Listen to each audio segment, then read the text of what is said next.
So with the recordings and everything, I'm not sure whether I should open the interview like formally or things like that because I'm usually not good when it comes to these kinds of things. So I think what I should do is just quickly say what this is all about. All right, fantastic. So the fucking pause and everything, it's like you actually feel like it's like the camera's recording now. It's like fucking starting the live stream and shit. There you go. It's like okay. It's like the whole double slip thing. The second you hit record, like you're just your nervous system just the brain just goes blank. It's like fuck.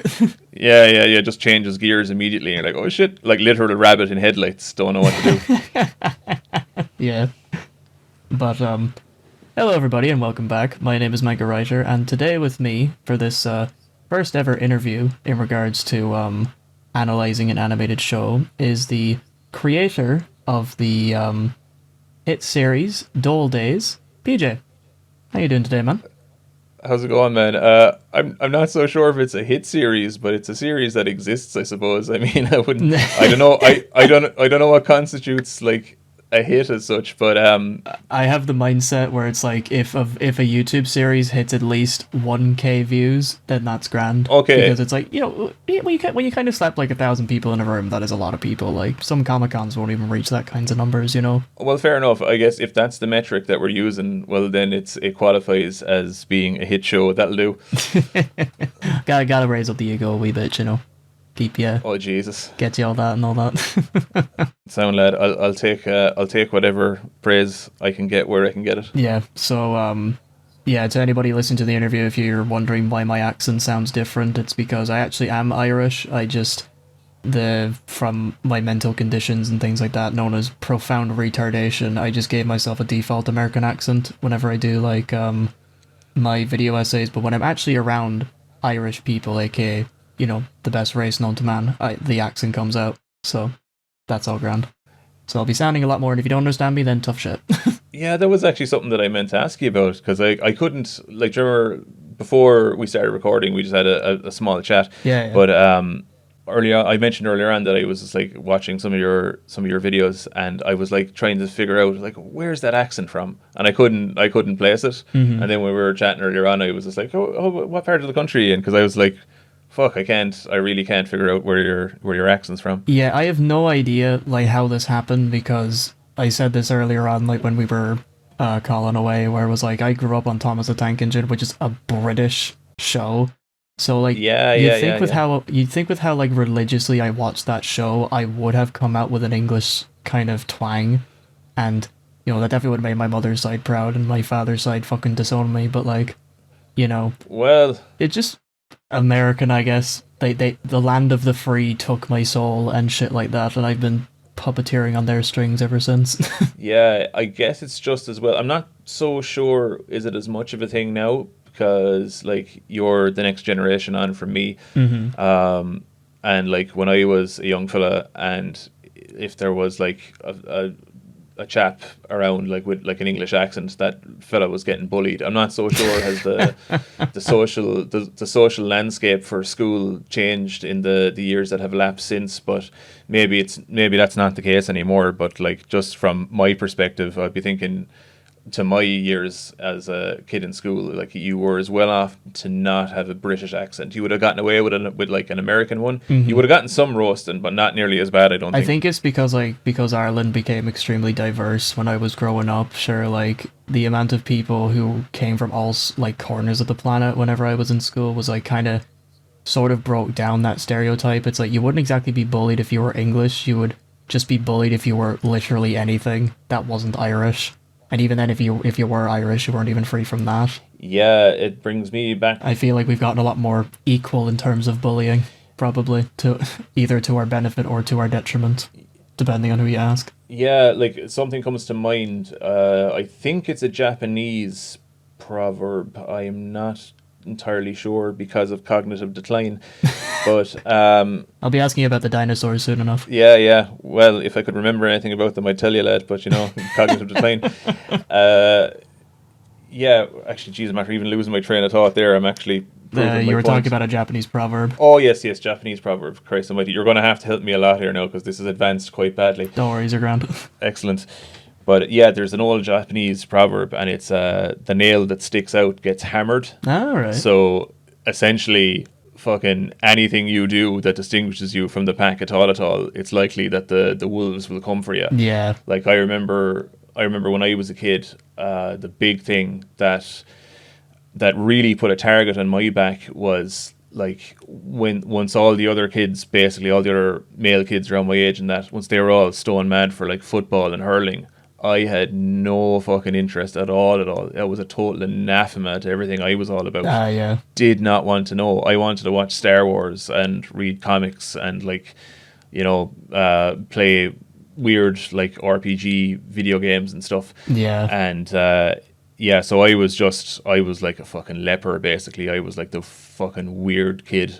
Like I think there was only two young fellas in the school that I was in that weren't into hurling. It was me and this other guy, but the other guy was deemed normal because he liked soccer, like football, like Man United and all that kind of stuff. I had no fucking interest in that. He has a way to like blend in with general society. Yeah, that was it. So he was deemed at least some way normal, where I was a fucking just a absolute social pariah because I had no fucking interest whatsoever. Oh yeah, because I heavily relate to that because like sure when I was younger I told you this like earlier on, but like I was deeply obsessed. When I say I was deeply obsessed with Thomas the Tank Engine, like I really fucking mean it. Like this obsession stuck with me till like the entirety of my primary school years, and like when you have an obsession like that, you're literally just giving every other student in your class just all the ammunition they need to make fun of you.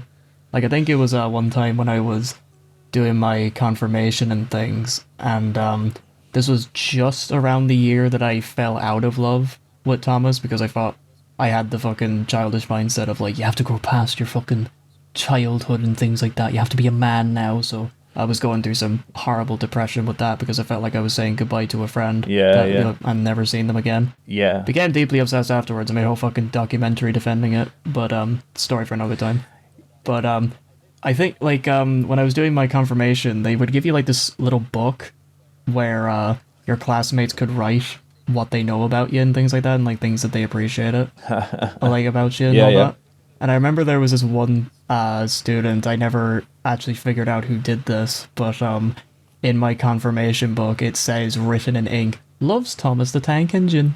And I took this as the worst fucking insult in the on the fucking planet, to a point where I would I got my own pen and I wrote like right next to it, insult sad face. Jesus Christ almighty. I look back at that where it's like, geez, it's just a bit of fucking teenage angst. But I guarantee you that the fucking person, when they wrote that, mean absolutely fucking nothing about it. I'm sure they were just like, this is just something I know about him, it's grand. He seems nice. If not a bit strange. Yeah, maybe you're right, and maybe no harm was intended, but I'm an incredibly cynical person, so I would like... She was out to get me, yeah.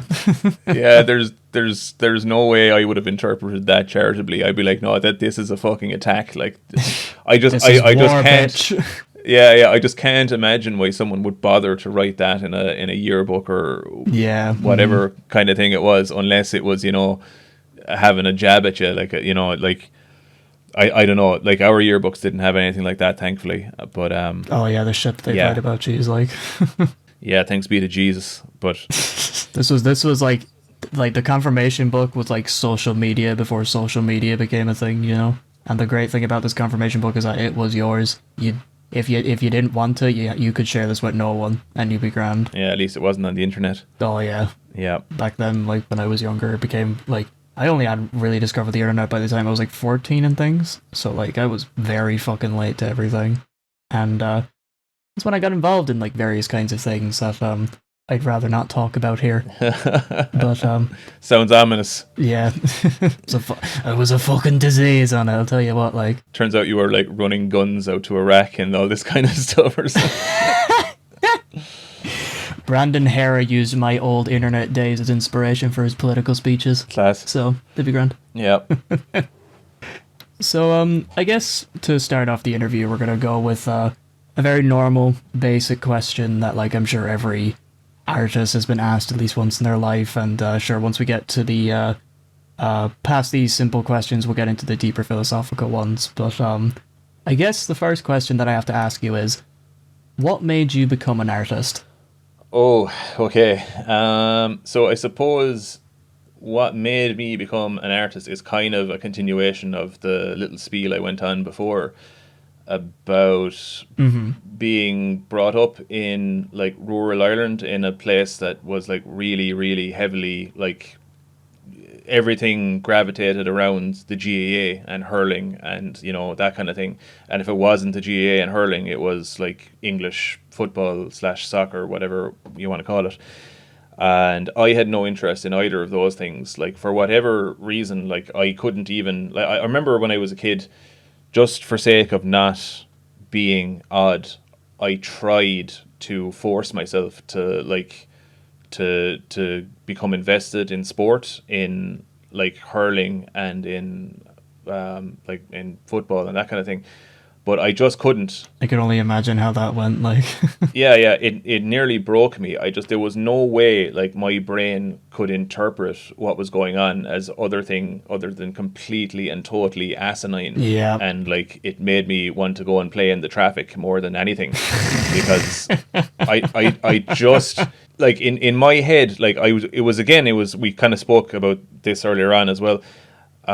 It was like I was experiencing a different reality to everyone else. It was like everyone was in a reality where this thing was somehow entertaining and fun, where I was like, no, this is killing me. Like, this is pulling the life out of me. I just can't get my head around it. I'd have better chances like getting water from a stone than watching this shit and finding like any kind of meaningful impact. Like I look at soccer fans the very same way I look at like K-pop stans, where it's like I see them getting like practically frothing at the mouth whenever something happens, like whether it be like a controversy or even a missed goal and things like that.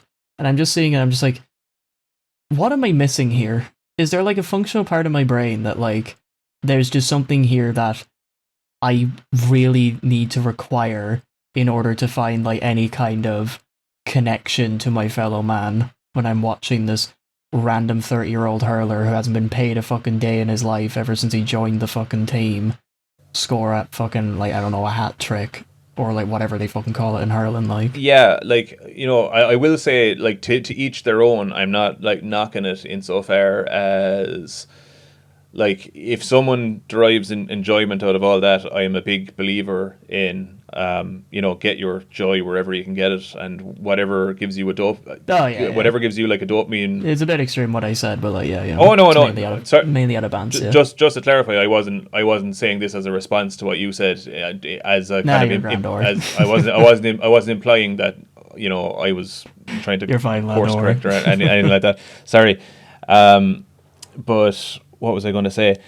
There's a quote that I love from the philosopher Albert Camus, and I'm going to butcher it now, but he says that the meaning of life is literally anything that you can do that prevents you from killing yourself. So if hurling and football, that's a banger quote. Yeah, yeah, it absolutely is, and it's basically it's an answer to the whole thing. Like, there is no inherent meaning in anything. Mm-hmm. So if you want to come at something and try and assign value to it, nothing really has any inherent value. Everything is subjective. And if your nervous system responds to something such that it gives you a dopamine response, I couldn't give a damn. Like, there's people into all manner of weird things. So, like, I'm sure all the hurlers were happy and all the rest. But for whatever reason, whatever way my brain is wired, again, like, just in reference to something we said before the podcast started, I mentioned I'm not a believer in like free will, and in the same way, I was trying to will myself into liking hurling and football, but I couldn't do it. It's like trying to force a fucking square peg into like a circle hole. Like, yeah, exactly that. It's like asking a fish to fly. It's just not going to happen. So, like, eventually, after a few years of like pretending to like this sport and like buying jerseys, and at one point I remember my childhood bedroom had Manchester United wallpaper in it because I was trying so hard to just belong, I guess. Yeah, to be interested in this stuff because everyone else was. But eventually I gave it up because it had too high of an energy cost on me. I couldn't I couldn't force myself to see anything in it. So Yeah. just to come back to the question, once I basically discovered I had no interest in sport or anything like that, that gave me a bit of free time that I had to try and fill that void. So I suppose I started drawing and, became, I wouldn't say proficient because I'm not, and I never really became all that, but like I Yeah, I think someone would disagree with that, lad. yeah, look, again, everything is subjective, but Yeah. I just see Your own worst critic at the end of the day. yeah, there's that, but like I think of the amount of time that I put into drawing and like the degree that I've progressed, as a result of that time.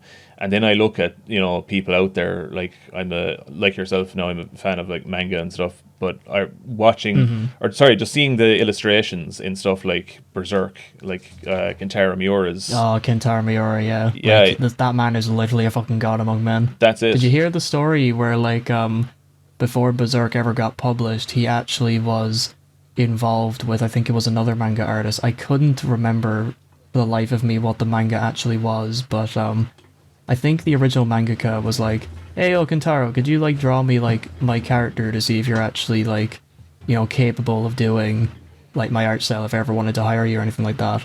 And the drawing that Kentaro produced for that drawing was so accurate to the original manga artist's art style and things. Like, if you put them side by side, you genuinely could not tell who actually drew it. Like, the man was, like, he was just somebody who just, like, decided to pop on this earth, create a story that would change the entirety of fiction, at least in our modern times, and then died at 58. Was that by chance the guy who's currently finishing off Berserk? Is it Koji Miura, or no? I'm sorry, I'm butchering his name. I can't remember what the guy's name is. I don't necessarily know, but I think it was like I do, but like, yeah, you are right in the fact that like all of Berserk's like storylines and stuff were told by Kentaro to this one friend, so that like when Kentaro did pass away, Yeah. the friend and all the team that were making Berserk, at least right now, are like have a solid understanding of where Berserk is gonna go and where it's gonna end and everything, which, fucking massive props there. Like, well done to fucking Kentaro for just, actually being so open with his story, because it, like, the idea that Berserk would be a story that wouldn't get an ending, it would be literally like the fucking fall of the one library of Alexandria, like way back in the day. We wouldn't progress as a fucking, like, as a human species if we never got the ending to Berserk. I couldn't. There is a Berserk related question I want to ask you later on, but like, yeah, sure, I'll save that for later. Okay, cool. Yeah. I couldn't agree more. Like, there's two schools of thought in regards to the Berserk thing. With there's certain people out there that say no, it ended when Miura died, and that's it. And again, I have always, like, if anyone has ever listened to the podcasts that are on my channel talking about Metal Gear Solid, I talk about headcanon all the time. Headcanon is like the most important, like, you just have to have it, because you never know if the next iteration in any like narrative or any continuity that you're invested in is going to sink the ship. So you need to be able to just divorce yourself from it if needs be. Like, I famously hate Metal Gear Solid 4, and my headcanon ends like after the first three games, and as far as I'm concerned, there is no 4, and I feel the same way about the Matrix trilogy. There is no fourth Matrix. Alright, yeah. So if there's people out there that think it's blasphemous that someone else picked up the reins of Berserk and that they're going to finish it, where I'm kind of like, no, if you want to end the continuity in your head where it ended when Miura died, you're perfectly free to do that. You don't have to acknowledge this if that's what you're into or not into, might be a better way of putting it in this example. But in any case, I for one am absolutely delighted that there's someone there that can give us the best approximation as possible as what we can hope for, given that the man passed away. Oh yeah, it's like a whole thing where it's like literally of all the people on this planet that could possibly continue Kentaro Miura's story, it's that lad. Yeah, like this is the best. Like, this is the best passing of the torch that I have seen possibly ever. Yeah, like this is this is the best outcome that anyone could have hoped for given what happened. Yeah, exactly. Jesus, I remember, like, I found Berserk pretty late. I only started watching Berserk on the recommendation of my friend Ben, who I actually do the Metal Gear podcast with. Ah, yeah. We do a bit of streaming together as well, myself and Ben. And he's starting up like kind of a Twitch following and stuff now, and I jump on there with him sometimes. I don't stream myself, but it's maybe something I'll look into, because it's great fun when me and Ben do it. Shout out to Ben. Yeah, good man, Ben. But what was I going to say? You discovered Berserk pretty late, yeah. Yeah, it was on Ben's recommendation. Me and Ben used to work together years ago in a CEX down here in Cork, and you know, it was a terrible job and the money was terrible, but like the company was absolutely fantastic. Ben being one of the people that I worked with, whom I got on famously with. But during that time working with Ben, he actually put me on to Berserk. It was actually suggested to me years before that, and I actually had volume 1 of the anime series on DVD. Ah, that's a vintage thing, like, yeah. You got lucky there. Yeah. I had, it's only like maybe the first 4 or 5 episodes or something, but in any case, I had just completely forgotten about it. So I started watching Berserk in like 2018, and I just absolutely fell head over heels in love with the fucking thing. I think that goes with like everything, like, and then as every single Berserk fan goes through, it's like you go through the golden age, you get to that scene, and everything changes. Yeah. Everybody is like, Yeah. it's sort of like a rite of passage towards anybody that wants to get involved in dark fantasy, and I kind of do appreciate that Berserk kind of has that in-joke where, yeah, they always talk about like the various things that happen in Berserk and things like that, but anytime it gets to that scene, they always go like, what do you mean? Nah, just see it for yourself, it's grand. And everyone's like, why the fuck did you do that? I'm destroyed. What the fuck? Yeah, that's it. Like I've done a watch through of Berserk with a few different friends of mine who otherwise wouldn't have watched it, but I'm like compelling them to watch it. Oh, you fucking demon. Like. Yeah. And like you absolute bastard. Like the way the fucking anime ends as well, like that's the most harrowing fucking shit that you could ever show someone. It's like, yeah. Is that it? Like, is this how it fucking ends? You're like, no, there's more. And you're like, but I don't want to go anymore. Like, what the fuck? There's more, but you have to invest in fucking how many volumes of manga at this stage. Like, there's a shitload of them. Oh yeah, I think it's at like its 370th chapter at this point from like last time I heard. Yeah, I think you're It's a long series, yeah. Yeah, you're definitely in the right you're in the right wheelhouse there with that figure anyways. It's definitely in the high 300s. What was I going to say? But yeah, I've gotten a bunch of people into Berserk, and ultimately, like, despite the fact that it's as harrowing as it is, like, come the end of the anime series, everyone always comes back to me and they're like, that lives rent free in my fucking head now. Like, it's fucking altered my appreciation of everything. Berserk is just fantastic. But I remember it is just like a cornerstone of like just dark fantasy culture. Like, I Yeah. always really appreciate it when From Software games. Like, I haven't played any software like game myself, but like I follow a couple people that do. I think it was in Elden Ring where I think there was a tree in it that was an homage to like a story point in Berserk, and I think one of the swords you can get is very similar to Dragon Slayer in like its size and proportions. Yeah, I've played all the Dark Souls games and Elden Ring and Bloodborne, and they all have some shape or form of a Berserk reference in them. Like at some point, like there's always like swords that like are basically like the Dragon Slayer, or there's armor that's reminiscent of, you know, either like the Berserker armor or Too big and too blunt. It was too big to be called a sword. It was more like a heap of raw iron. yeah. This kind of Hardest fucking quote that's ever been said about a weapon. Yeah, that's it. But I remember, so yeah, I had 3 years of like falling head over heels in love with this story. Like, what was so appealing about the whole thing was just like how it was fundamentally, even say the character of the Skull Knight refers to Guts as the struggler. Yeah. And how it's fundamentally all about just struggling with fucking hardship and carrying the weight of all this fucking terrible shit that's happened to you. But like, you know, not backing down in the face of it. It's kind of like Yeah. it's like an analogy almost for like the idea of like the Übermensch by like Nietzsche, and that just the man who prevails in the face of unfathomable odds. And at the time, I was after going through a heap of different shit with regards to like you know the personal and professional life, and you know a whole heap of other shit.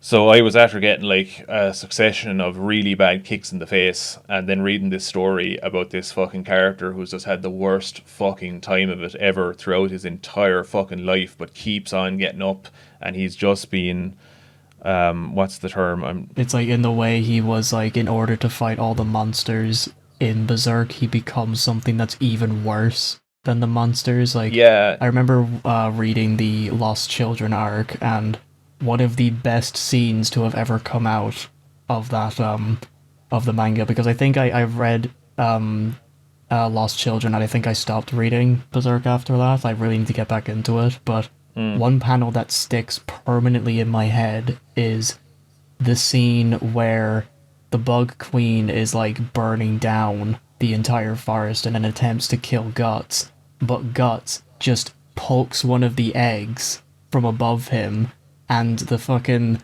corpse and all the like embryonic fluids fall onto him, so that way he can't get burned and he'll survive. And he just stares at this queen looking like an absolute fucking demon, and it's just like, yeah, that's I think if there was a fucking panel that could describe the indomitable human spirit, that's it. That is it. yeah. There's a when you're talking about that particular arc, the panel that sticks with me is like the quiet moments are the ones that really fucking like live rent free in my head. Ah, yeah. There's a moment where I can't remember, but there's a little girl and she's like a primary character in the whole thing, and like she is desperate. Like her father is abusive, as well as living in a world where all these horrors can happen with, like, you know, children being eaten by these weird insects and all this kind of fucking shit. But it's Thanks, basically Griffith. yeah. It's basically all about, you know, just a world full of horrors from the perspective of a child. And by the end of this arc, she's like begging Guts to take her with him. And Guts, at one point in it, he's like, there's the panel, the image of the panel is he's knelt down and he's got his cloak around her. Oh yeah. And he's basically saying to her that, like, you know, the horrors that follow me and the horrors that I'm going to face on the road are, I can't bring you with me. And what he says to her is, there is no paradise for you to escape to. And it's just like an acknowledgement. Yeah. He's just acknowledging the cold, hard, fucking indifferent, uncaring nature of reality, and he's just saying, like, I am really sorry to be the one to tell you this. Yeah. But, like, if you're looking for salvation, I'm not the person who's gonna give you it, like. yeah, and I'm not even sure if it's out there to be fucking got, like, and it's just, oh, Jesus Christ, but I fucking love that shit. But when he died in 2021, when Kentaro Miura died, I remember, like, I actually fucking started bawling and everything. Like, I was fucking distraught because I was like, oh no. Oh yeah, my fucking week was ruined when I heard that fucking news. Yeah, that's it. I remember the place I was working in at the time as well, because, like, it was just another day, and I took out my phone. I was on Instagram, and some of the fucking Berserk pages that I follow were posting stuff, and the one that most people seem to be posting was that one where, do you remember, he's in the carriage with that, I don't know, is he some kind of a monk or some shit, or not? Maybe not a monk. I think, yeah, I've got a vague memory of what that panel looks like. Yeah, the monk, and, like, is it his daughter or his granddaughter, his niece or some shit? But it's the two of them, anyways. Maybe something like that. Yeah. Yeah, and your man is basically describing, he's telling the story of his son to Guts, and he's saying that his son wanted to be a warrior, and he went off, and he became a warrior, and he got himself killed, and how it was basically like a waste of his life because he ran off to be a warrior. And Guts said, oh, I wouldn't look at it like that. You know, I'd bet that he was happy doing what he was doing. Like, now I'm butchering it because it's been a long time. But he basically... I remember the scene you're talking about, yeah. I think I've read it. I think I read some out of context panels, yeah. Yeah, but Guts' 2 cents was basically he fucking died doing what he wanted to do, so fair fucking play to him. And that's worth everything. Yeah. And I was like, yeah, Jesus Christ, like, just that's... So people were reposting that, kind of going like, fucking he died a fucking legend. Basically, he died being like the best fucking at doing what he did, and there's something profoundly fucking great about that notion. And like we were extraordinarily lucky to have gotten as much from him that we got. Oh yeah, for sure. And like, so I was looking at all these posts and I was like on the verge of tears inside in work, but I'd be a big believer in fucking never let them see you bleed. Yeah. And if anyone saw me breaking down in tears in work, they'd probably think that someone in my family had died. But like, if they knew the truth of what was going on, I'd say, what happened? Oh, a guy in Japan that makes a comic that I love is after dying. And they're like, oh, and you're crying, are you? Yeah. Like, they would. What are you, fucking gay or something? Like, fucking yeah. You don't understand. This man got me through some bad fucking times. Exactly that. And like, I could fucking basically just imagine he was my there head when I needed him. Yeah, I could imagine someone just turning and going, I bet you he doesn't even like hurling. Come on, lad. I'll take you to the fucking pitch. We'll see the county final. I'll cheer you right up. Yeah, that's it. Get your hurley there now. That's your Dragon Slayer. But yeah, I guess for some hurlers that actually might be it. Yeah. Yeah. So look, stuff like Berserk and all that was the stuff that I gravitated to in lieu of being into hurling like all the other normal boys. So I got into like weird stuff and started fucking drawing because I had time to do so. So in a really long roundabout way to answer your question, I got into art because I wasn't into like sport like all the other boys. That's so fair, I just had to find something. I had to find something to fill my time. Like I managed to do that when I was at home with like either reading or playing Sega Mega Drive or watching movies and that kind of thing.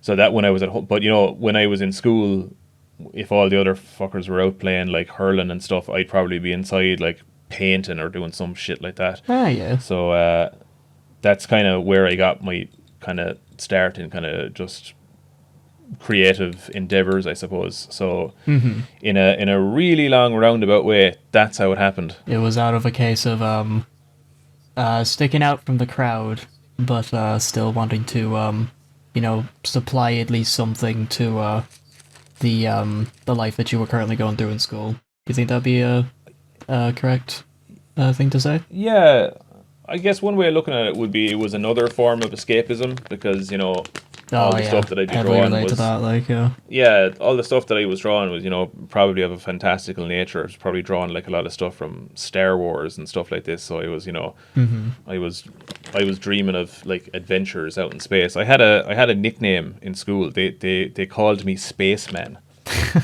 Like.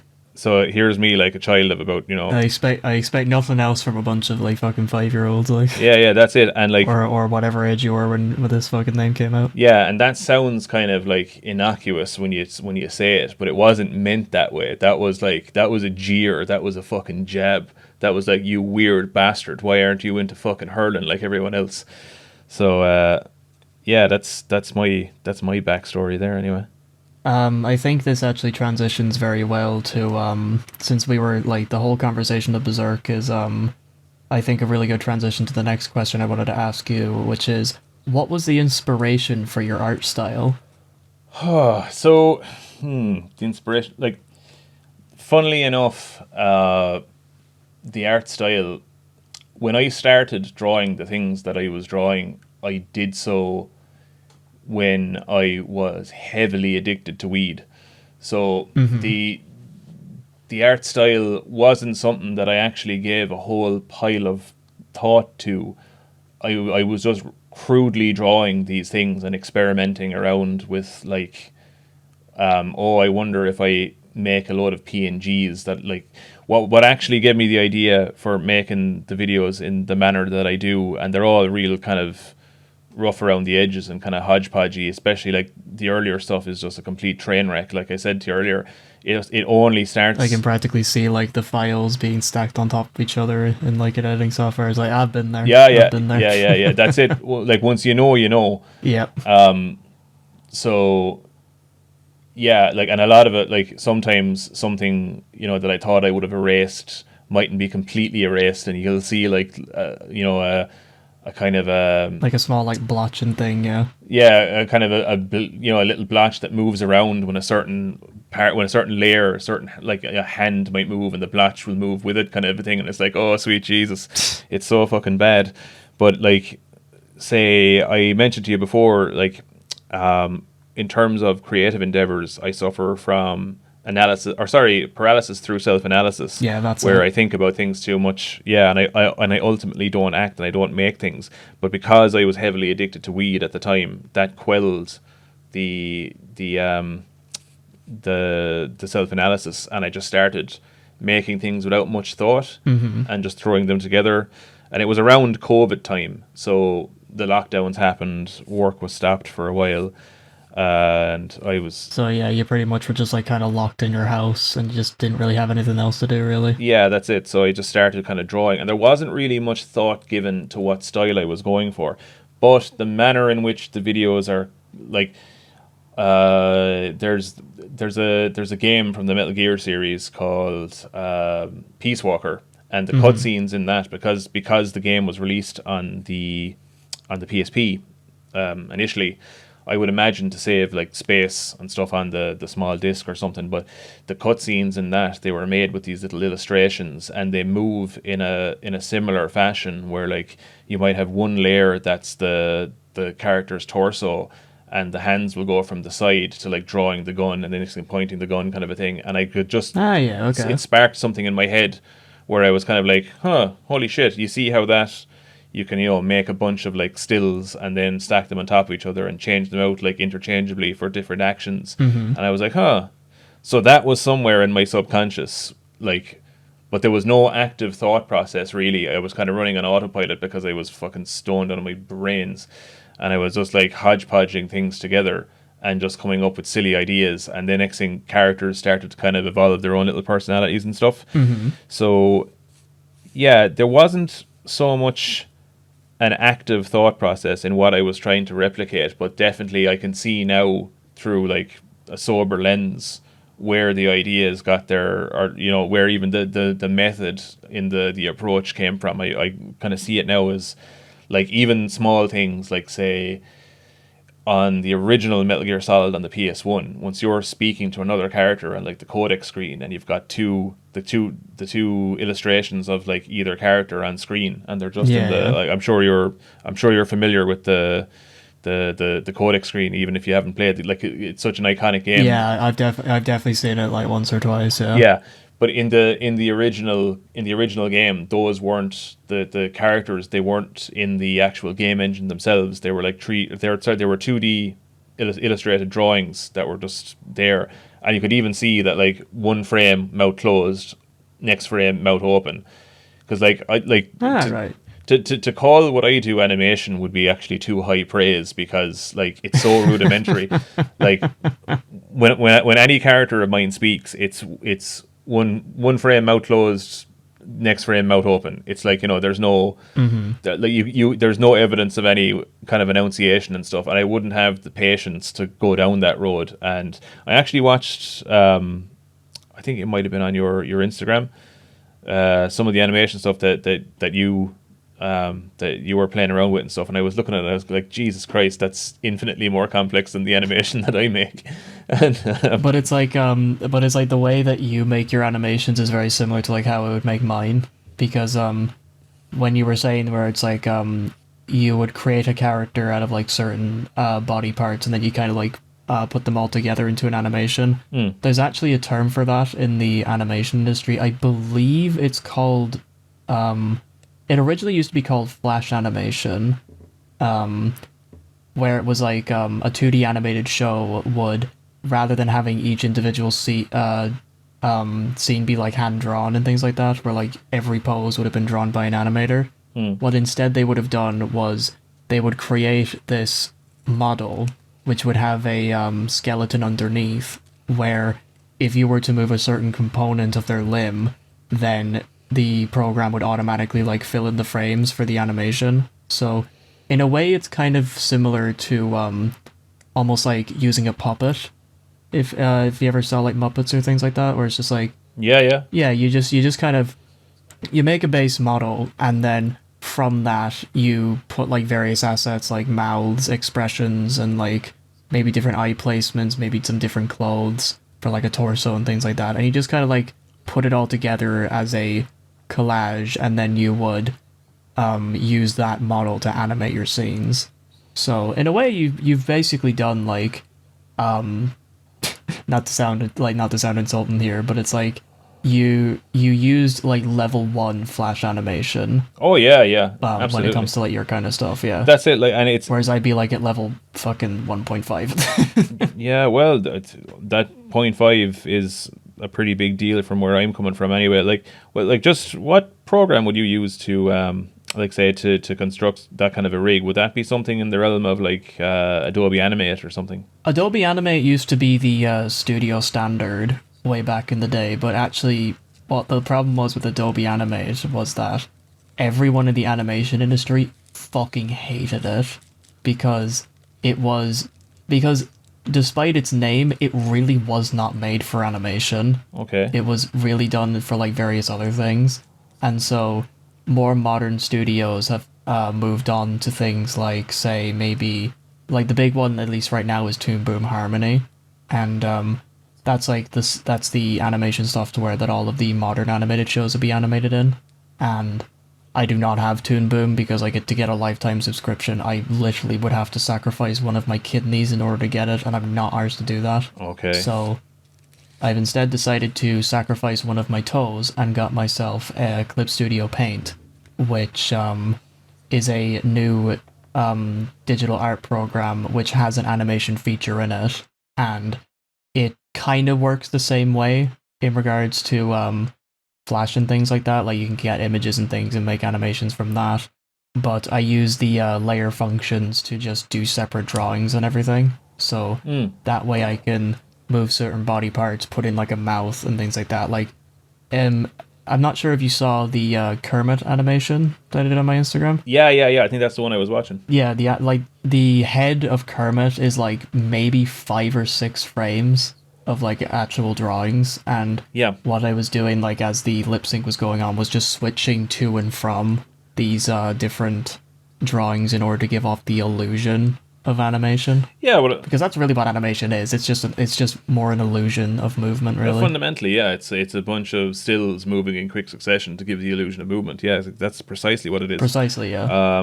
But like, say when it comes to complexity and stuff like that, like I can't help. I've got a strong predisposition towards like being my own worst critic. Anyway, but like when I see things out there, like I compared, my ability to even like illustrate and draw on a basic level to like the greatest man in the world, like fucking Kentaro Miura. But in terms of like animation and stuff, like the gold standard insofar as like YouTube creators are concerned is, I'm not sure if you've ever seen it, but A Fox in Space. Have you seen that? A Fox in Space. It sounds familiar. I've never seen it though. Oh my god, lad. Oh Jesus Christ. You need to fucking get on that. That is just on another level. The guy who makes it, he's one of these people that like, whilst on one hand you're completely struck by the man's sheer talent, and on another hand I kind of get pissed off because I'm like, oh, that's totally not fair. Like, I mean, how do you have that? I fucking relate to that. Like, it's like, fuck off, you and your talent. Like, Yeah, go away. It's like, how? Go work for Disney, you fucking cunt. Like, That's it. Like, how are you this talented? Like, it's as go if become the new Milk Call, you fucking prick. yeah, it's as if in reality there was a certain amount of like talent and it was finite, and this lad has taken a disproportionate amount of it for himself, because like there's so many different like disciplines that's going on, and he does everything in it. He does the music, he does the voices of pretty much all the fucking characters, is all the animation work, and the fidelity of everything he does is just absolutely top tier. It's fucking unbelievable. But it's based on the the franchise on fucking Nintendo. Star Fox, is it? Star Fox, yeah. It's based on Star Fox. So Okay, yeah. it's basically his take on that universe, and like the stories in those games, much like all all kind of first party Nintendo games, it's kind of serviceable. It's very bare bones, but he takes all of Yeah. these characters and he fleshes them out and he makes them like real people and he just develops them in a way that like even when you start to consider how his mind went to where it did with those characters, it's just fucking insane. And how good he like his dialogue is like Tarantino level Mm-hmm. dialogue where these characters are having these conversations that are so like they will immerse you in that universe because they just feel so real. Like this is literally what. You just kind of, yeah, you kind of just forget that you're watching like a film at some point. Like, Yeah, yeah, and they've got this kind of thing where they really feel like they live in that universe, and they're just casually having a conversation with each other. And I see this guy and how fucking talented he is with absolutely everything he lays his hand to, and I start to feel like, oh, what are you doing, lad? You're wasting your time. You're wasting fucking everybody's time. Just give up for Christ's sake. It's that's when you just look at your mind-bogglingly own good. work where it's like, well, time for the rope.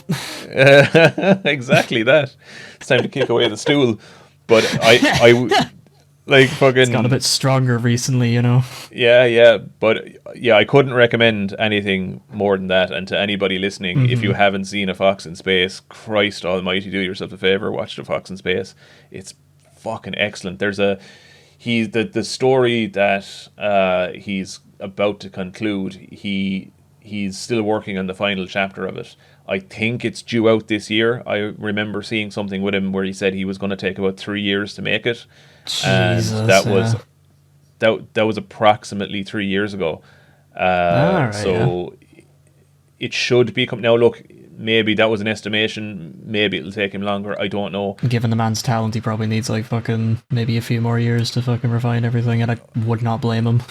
Yeah, when you see just how this guy fires on every fucking cylinder, you'd be like, yeah, this is well worth the wait. This is Mm-hmm. fucking excellent. Like this, it's better than you know, it's better than anything that's coming out in fucking TV at the moment. But that's a low bar. But Remember when it's that statement just used to have weight behind it? yeah, yeah, yeah. That was Now quite some time ago. now that anything tells a fucking competent story, it's like, oh my god, is cinema back? It's like, no, we just come back to where we fucking started. Like, Yeah, like the one of in fairness, like it's not all bad. Like the 2 seasons of Andor, oh, of course not. yeah, the Yeah. 2 seasons of Andor that we got were fucking sublime. They were absolutely fantastic. But like, Mm-hmm. yeah, it's been a long time since there was a time there where people were saying we're living through the golden age of like TV, where you had like Game of Thrones, you had like season one of True Detective, Yeah. another like Mad Men, stuff like that, and there was some really fucking great shit happening. Like Sopranos, unbelievable, but then it kind of all fell off a cliff, and I don't know, like Yeah.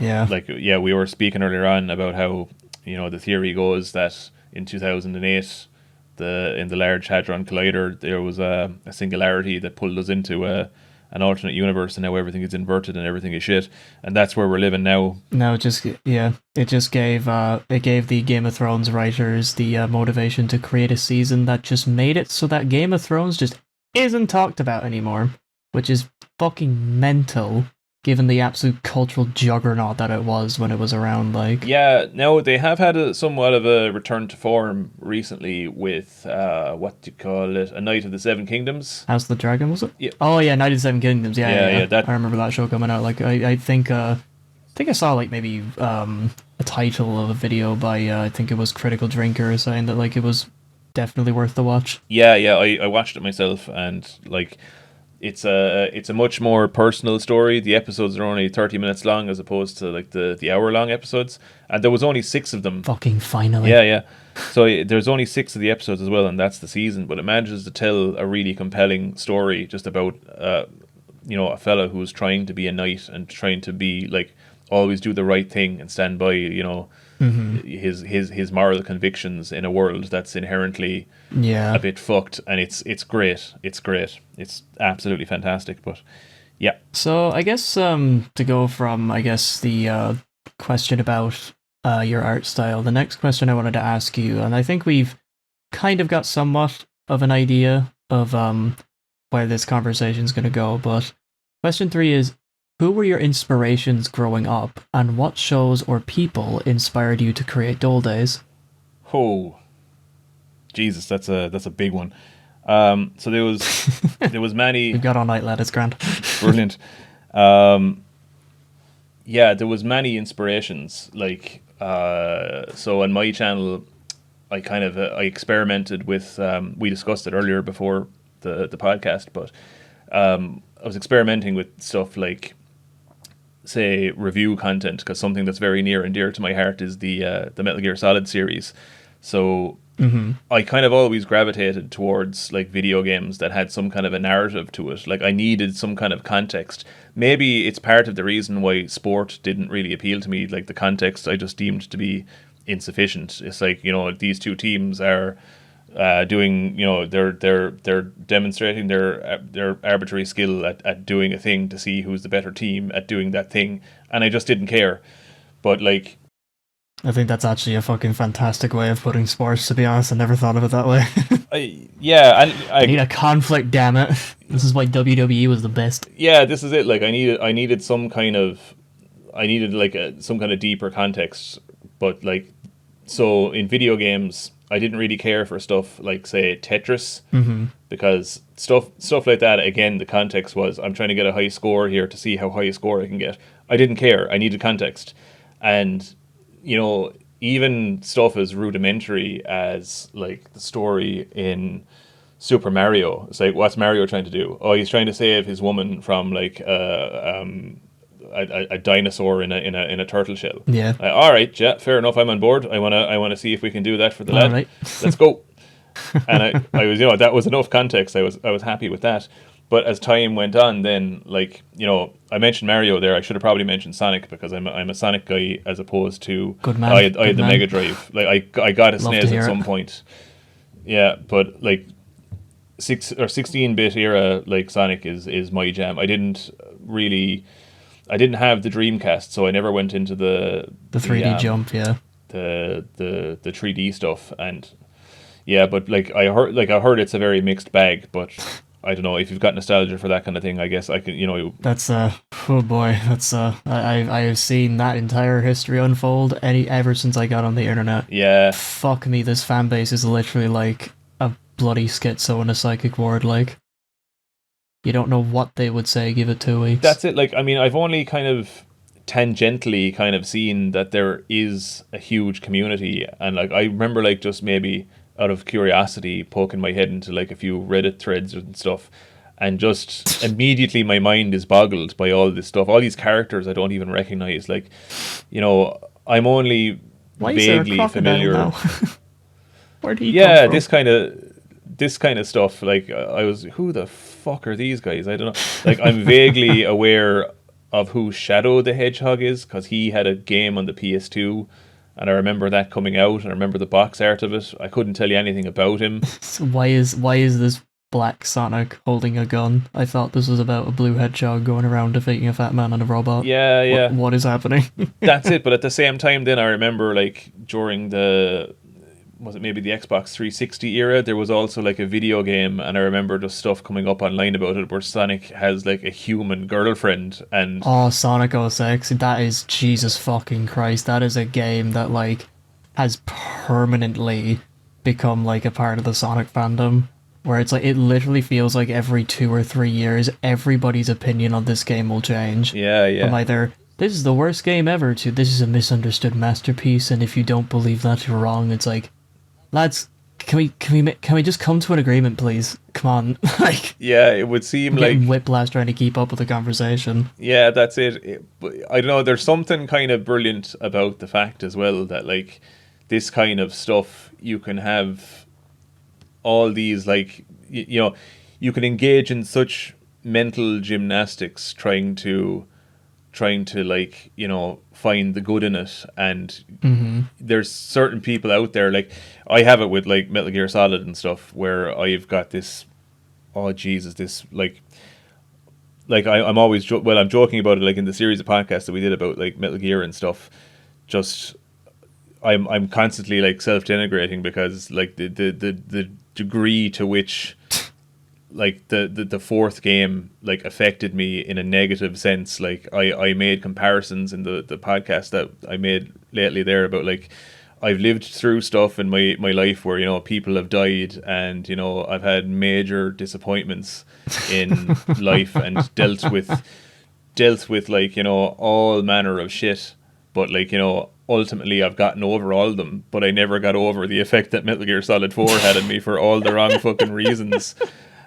It's like it's like a relationship that you originally thought was great, and then it just all of a sudden, all at once, becomes the most like worst thing you've ever experienced, and you just never fucking mentally recover from it. Yeah, this kind of thing, like it's a fucking scar that I don't like. I feel like Frodo at the end of the Lord of the Rings, where the Morgul blade that he was stabbed with, like that wound will never fucking heal. So like, you know, I see any other kind of a fandom for something, and I see other such IPs having a similar effect on other people. Yeah. So I'm kind of like, you know, like it's kind of gas to me just how invested we can become in this fucking nonsense. Like, and you know, Metal Gear is no different. Fundamentally, it's all nonsense. But I think this might have been before the podcast, but I referenced a quote from, or maybe it was in the podcast, I can't remember. But yeah, from Albert Camus, where, you know, he said the meaning of life is literally whatever you can do to prevent yourself from killing yourself. And if you did mention that at the start, yeah. Yeah. So again, that applies here. Like, fuck it, if you can get invested in this thing and it brings you joy for whatever reason, but the kind of a Faustian bargain about anything that brings you that degree of joy is it can also break your fucking heart, and that's the deal that you make with it. Oh yeah. So, and I have that with, you know, Metal Gear and stuff. So, you know, I have whilst I have no understanding of what the hell any of them are on about in these Reddit threads about Sonic, because it's just beyond what I'm familiar with, I get it. I understand. You know. Yeah. To quote actually Dr. Manhattan from Watchmen. I'm not sure if you're familiar with Watchmen. I've read the comic. Yeah. It's one of the best stories I've ever read. Yeah. Like, you know, once it comes to light, what. Now, this actually might be a quote from the movie, because I also love the movie, and some people... All right, yeah. Some people don't. That's a film I haven't... That's a film I haven't seen yet. Yeah, I'm not... This might also be in the graphic novel, I'm not entirely sure, but once Dr. Manhattan becomes aware of Ozymandias's plot and the reasoning for doing what he did, yeah, he looks at Ozymandias and he goes... you know, like, or Ozymandias says to him, rather, I thought of all people, John, that you would understand.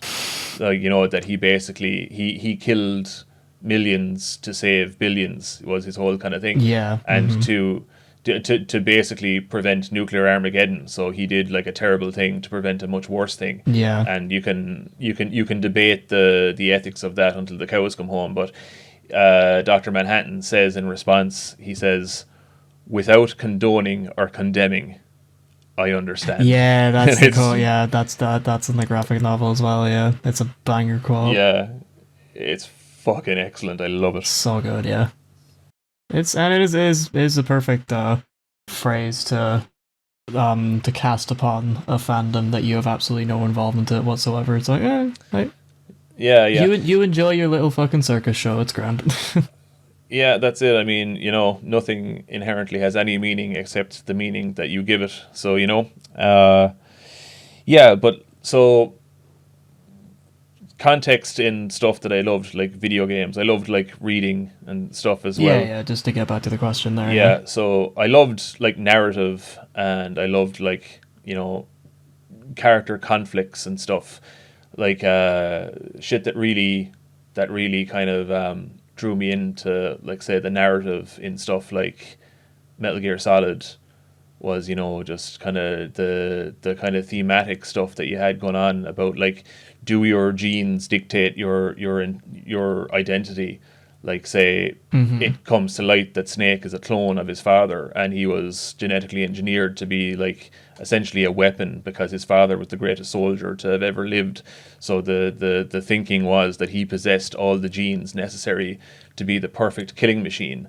But the whole thing is, like, you know, does your genes dictate your nature and who you are and stuff? And you had all this kind of stuff in it where he's got a clone brother who is essentially, like, you know, like in way of like an analogy, they're like the hostile brothers, Cain and Abel kind of thing, and just the conflict between like both of them, where one character like Liquid Snake, who's the counterpart to Solid Snake, his whole thing is he leans into his nature and his desire to kill and all that kind of thing, because he's like, you can't fight your genes, this is who we are, this is what we are, kind of a thing, where Solid Snake is like, no, I'm a man with a name and I'm going to choose my own life for myself.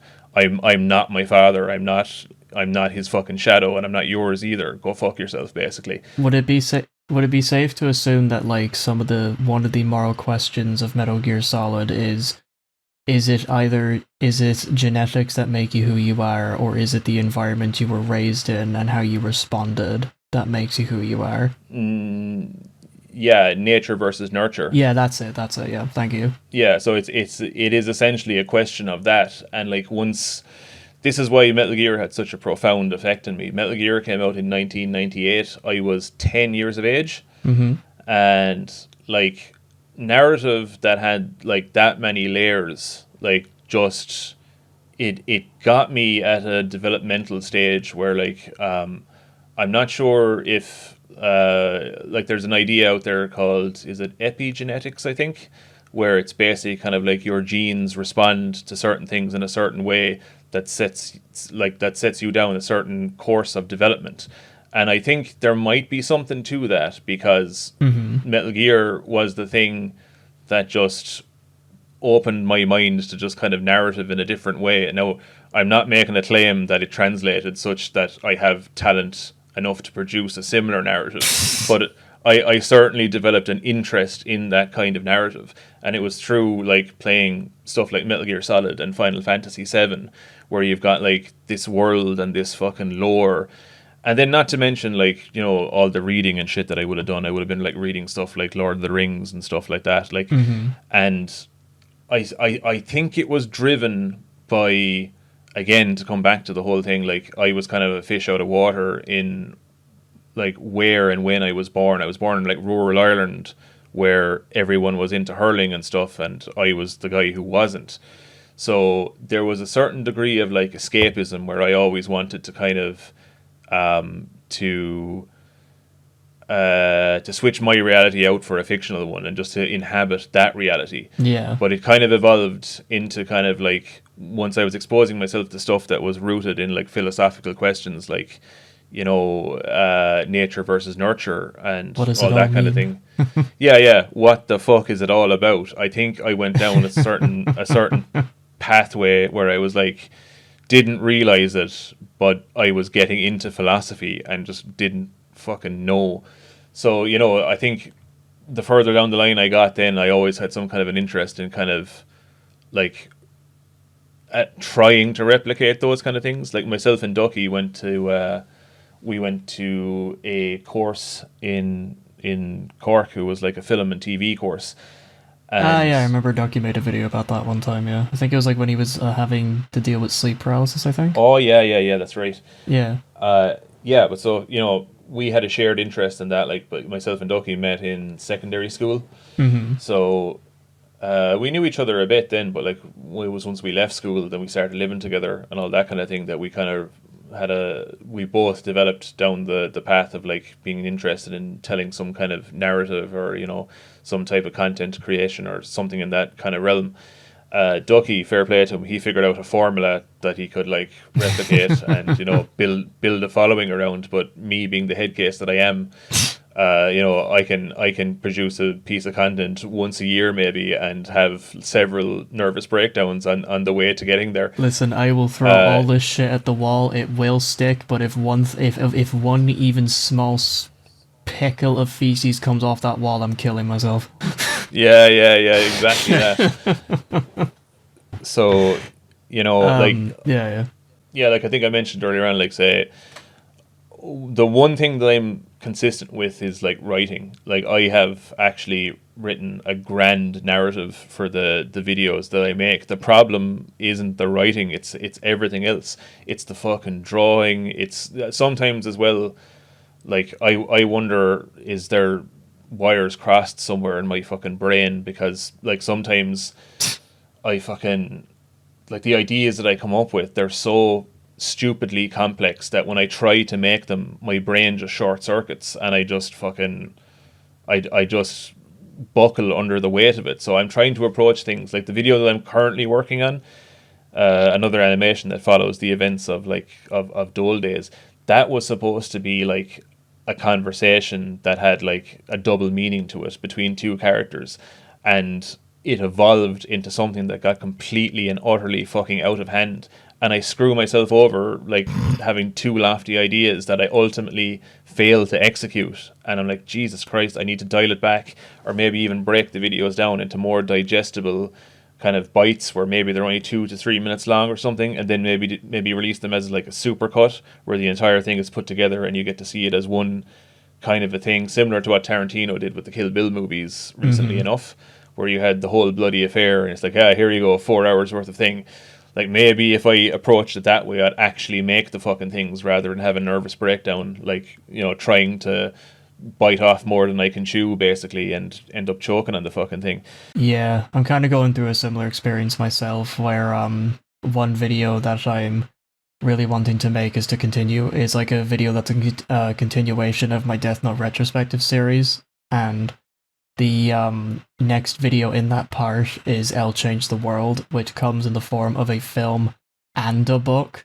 So this is just a whole thing where I'm now kind of having to grapple with the idea of like, okay, do I make this video tackling the movie and the book at the same time, or do I separate these subjects into separate videos and then later on in the future release as a supercut? Yeah. But yeah, I completely understand the whole thing of like, you get this idea, it sounds fine, it sounds like, I could probably do this, and then you actually get into the weeds of it, and then all of a sudden it feels like you're fucking Pandora opening the box. Yeah, and the fucking chaos inside the box just consumes you and everything. You're like, oh fuck. Yeah, that's it. And like, once you're trying to balance it with working a full-time job and trying to have a social life and all this other fucking shit, like the problem is, oh yeah.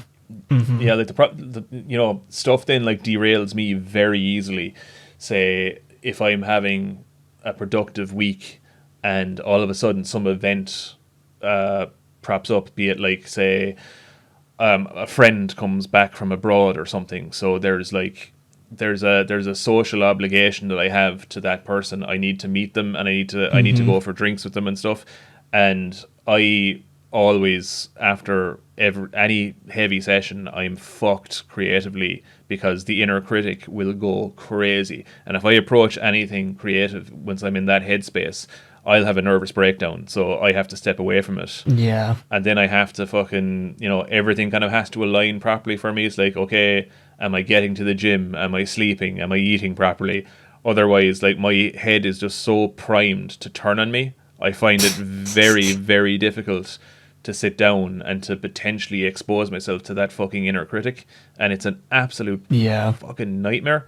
But in regards to your Death Note videos, I'll actually be looking forward to watching those now. I didn't get as far as them, but I'm a big fan of... You can have fun with that. You might as well just listen to it like a podcast. Yeah. Because they're like fucking countless hours long. Excellent. And first video is like, it's definitely got that like first video syndrome where it's like, I look back at it now and it's like, while I do feel like I did at least a decent enough job at like analyzing the story, I do feel like there was a portion of the video where it did feel like I was just recapping the events of the story without actually supplying my own input into everything, which is something that I have when I've extremely like done the inverse in like the latest part that's up on my channel, which revolves around the 2006 adaptations of the original source material, where it's like 4 of those hours is just like out of those 4 hours, sorry, like I want to say at least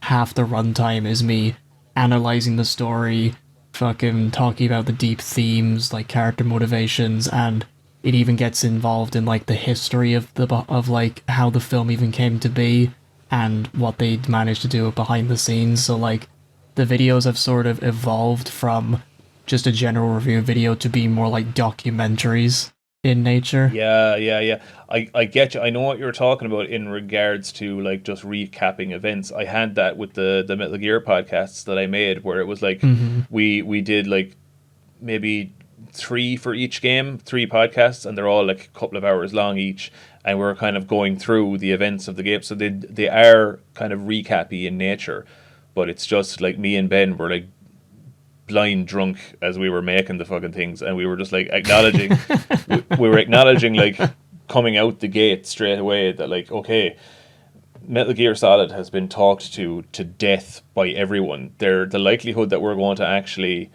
bring anything new to the table other than just the conversation that we're having about it, and just whatever props up. And it's kind of because it was improv in nature. We were just speaking off the cuff, and we were like, look, we're just gonna throw shit at the wall and see what fucking sticks.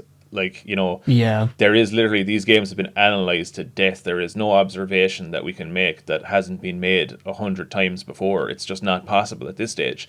But we can just talk But about, those observations haven't been made by you, though. yeah, That's the difference. this is the thing. And we acknowledge like throughout the entire thing that like, look, all these things you're going to get nothing new here other than like two pissed Irish fellas talking about this fucking game, or like talking about these games. Wait rather. till 4, fellas. That's when your eyes are going to be fucking opened. Yeah. Like we actually recorded that one sober because I said like if I had drink in my system and I was talking about that fucking game, like I don't know, I might even become violent. It's just it's not a good idea. So The microphone like changes quality halfway through, and people are like, "What the fuck just happened?" You're like, "You don't want to know." yeah, I'm actually recording. Fucking Enzo's not looking at me the same way again. Yeah, that's it. Like I'm not fucking or sorry, I'm actually recording the end of it from a fucking police cell or something like that. But Your time's up there, lad. Fucking Yeah. wrap it up. but what was I going to say? Uh I think as a way to at least try to get back to the original question that I asked you with the inspirations and things, to oh yeah. to sort of like bridge us back to that. I remember there was a podcast that I was listening to. I think it was one where you and Ducky were together, and you were talking about one of the ideas that you were going to make for your channel in the future, which was you were going to do a video podcast with Dara talking about Father Ted, which is a a very famous Irish sitcom. And I guess Yeah. a way to ask a way to like get back to the question is, would you say that Father Ted was also an inspiration for Dole Days, or was that like an inspiration towards something else? Hugely, like the degree to which Father Ted was influential in my life just can't be understated. Now I wish I had the same writing chops as what Graham Linehan does, because his like his satire. now, Father. The voice That's of it, a like fucking generation, like. Yeah.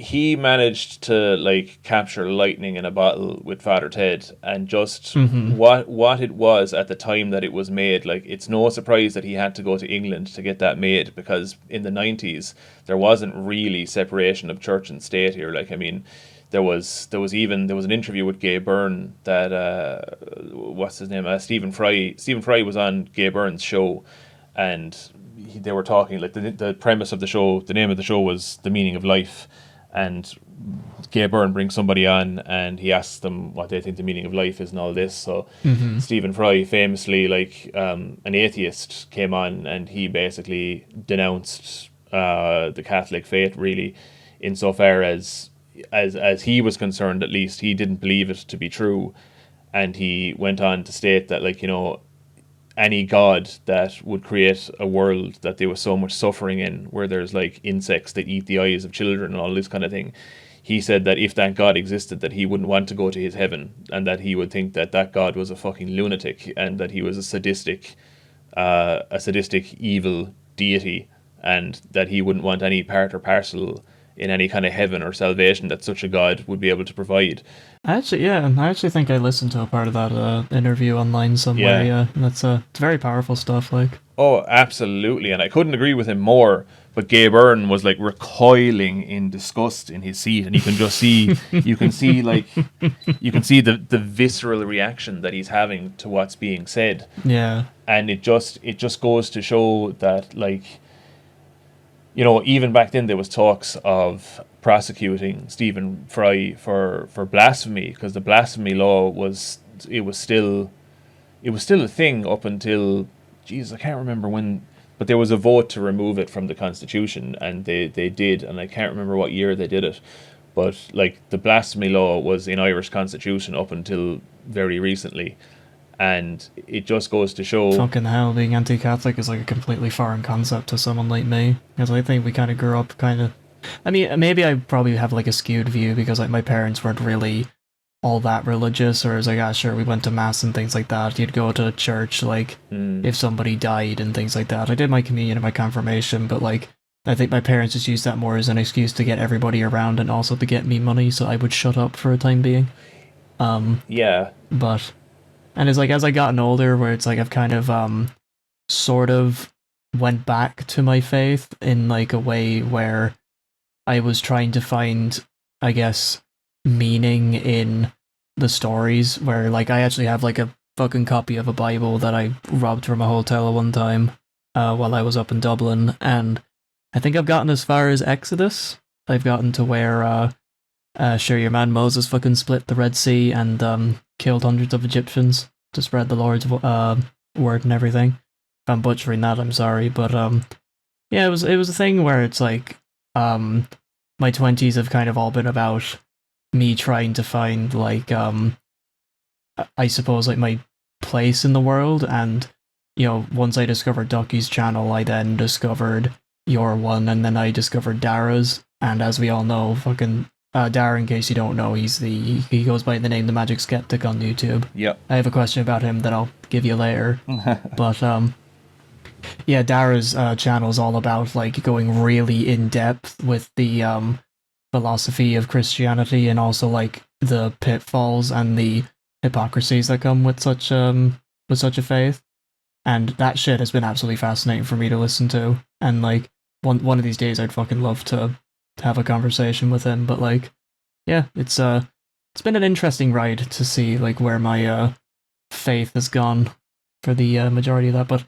anyways, this isn't a fucking interview about me. This is you just telling me how Father Ted really inspired you to pursue your own creative endeavors for the cultural impact that it had, because Stephen Fry told a priest to go fuck himself live on there. Well, the guy who he had the philosophical disagreement with, like, he wasn't a priest. He was a presenter of, do you remember, like, the Late Late Show? It was on, I think it. Oh, right. Sorry, my bad. Yeah, like, well, no, he was, like, he was profoundly Catholic and all that kind of stuff, and presented as such. But yeah. Mm-hmm. I suppose he was, in a manner of speaking, he kind of was a fucking priest, really. I mean, he was kind of a very influential figure in the Irish zeitgeist, I suppose. Mm-hmm.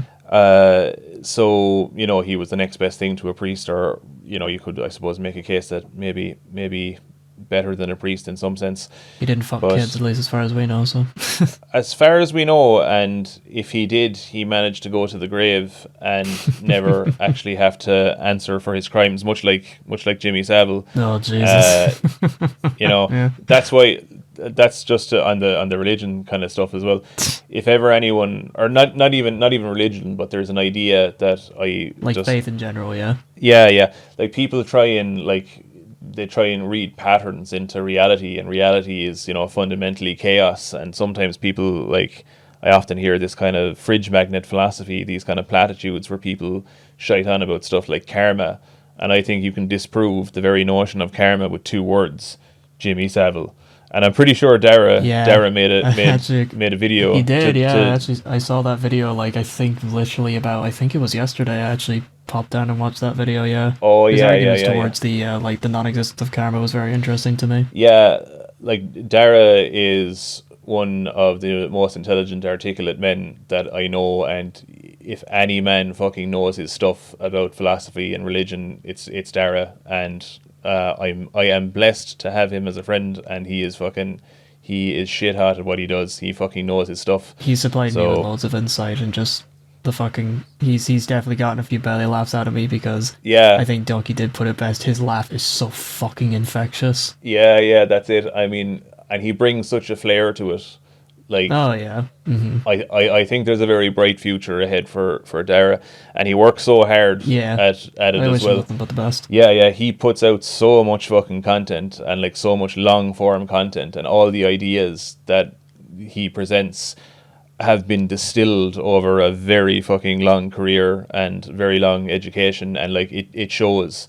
Like, if anyone could defeat some of Dara's talking points on like religion and philosophy and stuff, by fuck, they earned their pay that day. Like, Jesus Christ. But yeah, Like David taking down Goliath, you know. yeah, absolutely. But just on Father Ted. So I suppose to the extent that Father Ted would have influenced the stuff that I made, like to say that Father Ted influenced you, it kind of goes hand in hand with saying that like religion was also like a big driving force in my creative process as well. Insofar as I was raised very Catholic, because in rural Ireland in the 90s, people were fucking really Catholic. And I think my generation were kind of the last generation that experienced it at its height. Well, it's not so much its height, because the further back in Irish history you go, the more religious we were. And like, You know, when we that weren't was getting our something- pitches scalped by Brits, you know, it's grand. yeah, that's it. You have to cling Arguably, on to something. yeah, it's hard to say who fucking did us more damage. Who scared us most? Was it the fucking Catholic Church or was it the English? Because we were getting it we were getting it from both ends. That really depends on who you ask. Yeah, absolutely. I mean, isn't the fact that we're speaking in like their language kind of like more evidence to them doing more damage to us, because we could be speaking this in our own language that hasn't been dead for the past fucking 500 years. Yeah, that's true. But like, I suppose I think I'll give the British that. I suppose. Yeah. I suppose we do like it. You have to kind of see the silver linings. I suppose. Like, Yeah. at least by virtue of the fact that they colonized half the fucking planet, at least now we speak a language that pretty much is spoken everywhere, and that's handy, I suppose. At least, look, Thanks, lads. I'm not making a moral. I'm not making Roll Britannia, I'm I not guess. Fucking fingers crossed. Yeah. Without making like a moral argument for Yeah, what of course. happened there, like just a practical observation, that's handy. So look, I mean, there's that. But we do kind of speak our own dialect of English, where we've butchered the language to fucking high heaven, so much so that like, It's beautifully authentic. yeah, whenever I meet people and they come over here and they're like, oh, what appealed to you about Ireland? What made you say I'm going to move to Ireland? And they're like, oh, I decided I'd come here to learn English. And it's like, oh, all right. To which I if say, you- good luck to you. You'll definitely pick up a dialect. Yeah, That's for certain. But in terms of actually learning English, yeah, fucking depends on who you're with. Like, these Brazilian people landing over to like America, coming out with like, sure, you know yourself kind of stuff, and you're Americans going, what? Or like, sure, in response to this, yeah. it's like, I will, yeah, as if to say, like, yeah, as in I won't, and then people going, oh yeah, grand, and completely like wires crossed, because this is just Irish terminology. oh yeah, I'm doing grand, and like you're fucking literally a day away from just ending it all. Like, You're a day away from getting in the bath with the toaster. literally, like, yeah. Yeah, but yeah, so like, To go back to like religion being a big inspiration for Dole Days, could you like elaborate a bit more on like where your, I suppose, Catholic upbringing started like blending in to like the stories? yeah, so say my parents' generation, I always referred to that generation in my head. I have my own little name for them. I call them the children of the famine. So, because they're just such fucking miserable bastards, and like they were brought up in like poverty, and they were really fucking Catholic, Yeah. and as such like really judgmental, and like they're very fucking difficult, we'll put it that way. Yeah. And say the inspiration for like Declan's mother was like this woman who is that personified, like someone who is, just goes to mass and is very kind of, that Catholic shame and that Catholic guilt, and is Yeah. incredibly judgmental and like volatile. Now, I don't think in any of the stuff that I've actually made, like the Catholic side of Declan's mother comes across, because I just haven't gotten there yet. I've written stuff to that effect, but like, one of these people who is like a horrible, embittered person, but was like, brought up under a really kind of a strict Catholic regime, and is very jaded and pissed off, and was never allowed to have any joy as a result of that, and has thus produced a really damaged, horrible person. And you have this intergenerational trauma from like this super religious, like Catholic generation that came before, and like Declan is inheriting the trauma of that generation and being exposed to it on a daily basis. Yeah. And I have my religious iconography. You'll never add up to anything. Yeah. You'll be just like your father. This kind of shit, like this horrible, like so judgmental and like condemning of absolutely fucking everyone. Oh yeah, like it's just like so mindlessly cruel. Yeah. For literally no reason. It's like, I've literally just got up, man. Do you mind Yeah. Do you mind not fucking pissing on my leg and telling me no, it's raining? Like, yeah, that's it. But like, what's behind this? Like, while it's not excusable for someone to act in that way, but like I always it's intended. explainable, yeah. Yeah, I've never gotten there, because as mentioned before, I'm a fucking disaster when it comes to making things. But I did want to explore like the Catholic environment that shapes individuals such as that. Like Declan's mother and Frank are siblings, and they both hate each other. Yeah. And part of the reason for that is like Frank has responded to his trauma by becoming a fucking alcoholic, and is never without a drink in his hand. He's pissed constantly, and that's how he survives. But he is a product of that generation too. So Declan is surrounded by all these people, a generation that came before him, that were fucking broken by the institution and by the poverty and the manner in which they approached life, because of these fucking toxic beliefs that they had, like being super Catholic and stuff. Now, look, I don't mean to expressly knock the Catholic faith and stuff, and I wouldn't try and tell anyone. I mean, yeah, to believe anything. There's definitely like some families out there who have like been raised Catholic and they've been doing just fine. But like, yeah, I think in regards to like how you wrote Declan's mother and Frankie, I think like that kind of angle towards like, if what is it, would it be right to call it a philosophy, like that the Catholic Church brought upon people? Would it be like more accurate to say it's like a faith? It's hard to know, really. Like, say, Yeah. from my own experience being brought up back then, like in school, the way things were presented to me, like I was brought up so Catholic, and I think somewhere back along the line, speaking on a podcast with Dara, I think it might be something maybe on Dara's channel, maybe possibly on mine. It's everything in my head is all blended together now. So, but I'm pretty sure at some point along the line, I had a conversation with Dara about being brought up like super Catholic.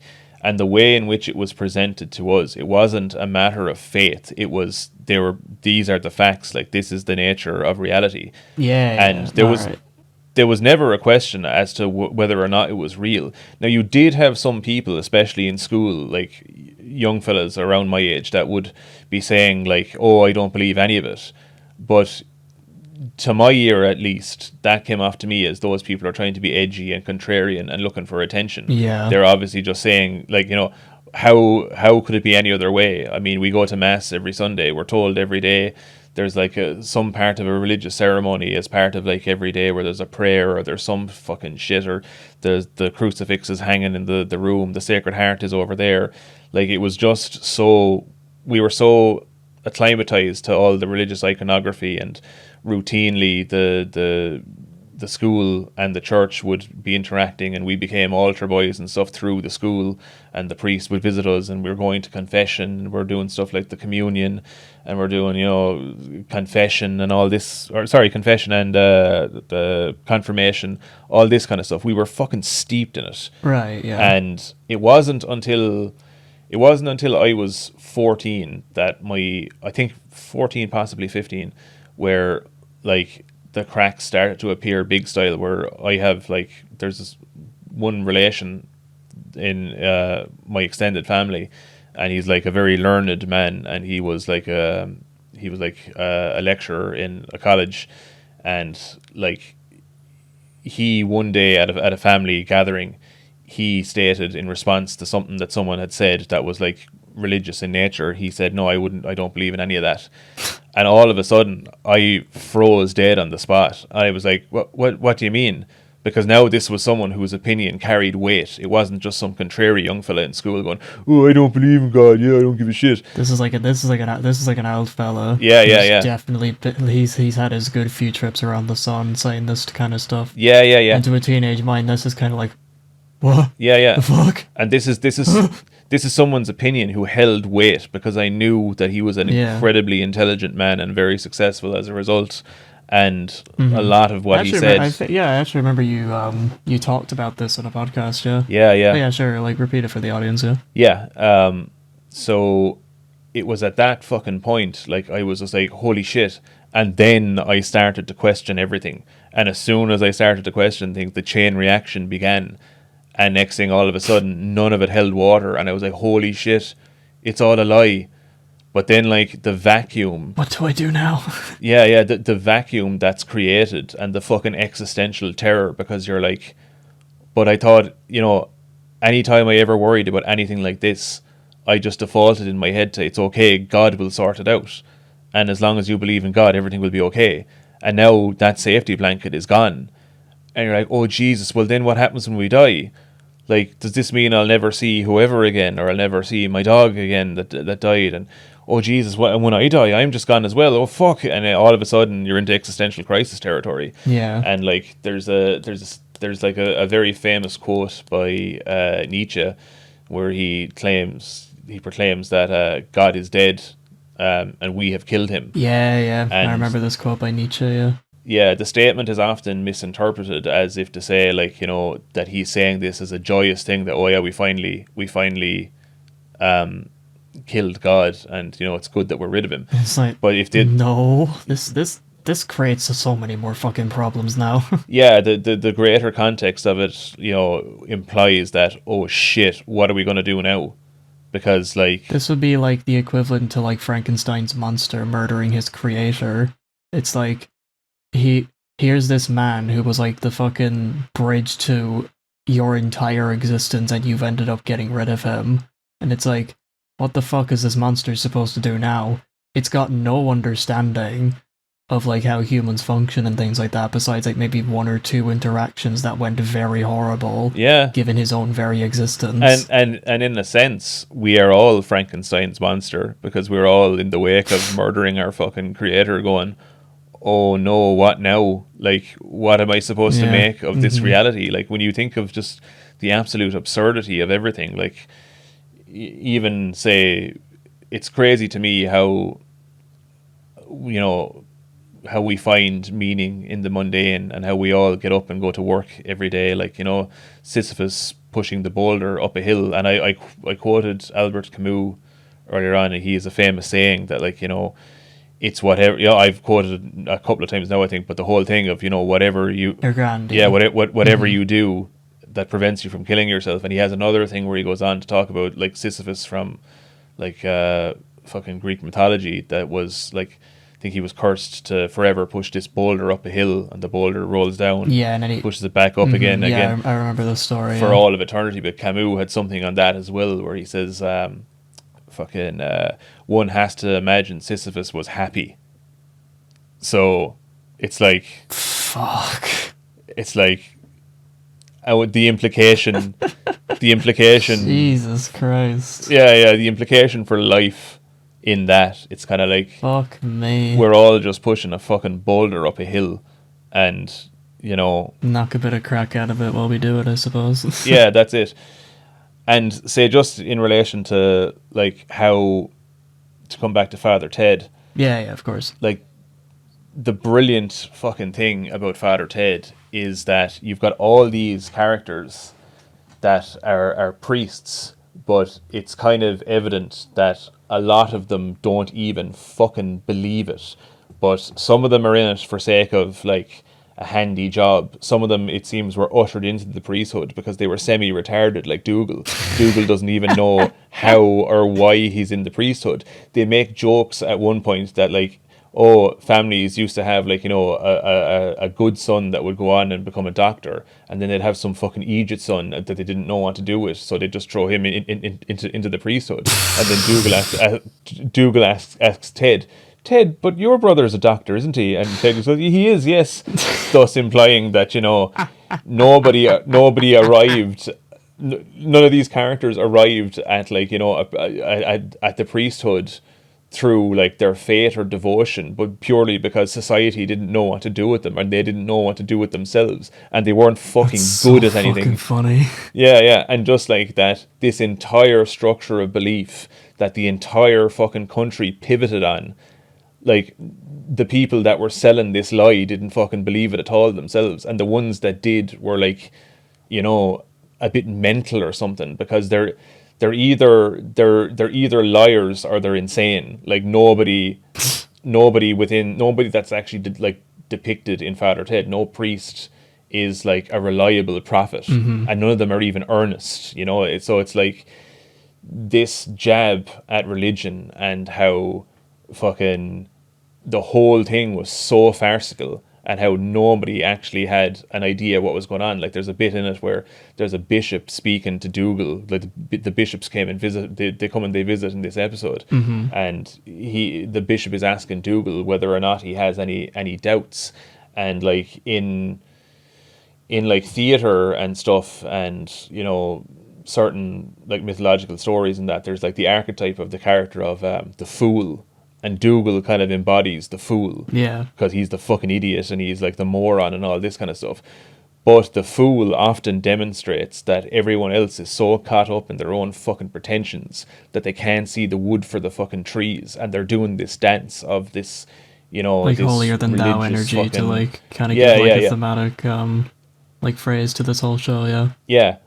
All of these like pontificating fucking prophets that are all talking out their hole, but next thing they speak to Dougal, and Dougal the fool demonstrates that he has more cop on than fucking any of them there. And like the priest is like, oh, do you ever have any doubts? He's like, oh, do you know the way once we die and we all go to heaven, and there's, you know, there's hell or there's heaven and or everlasting life and all that kind of stuff. And the bishop's like, yeah, and he's like, yeah, that's the part that I fucking struggle with, and he just walks away from him.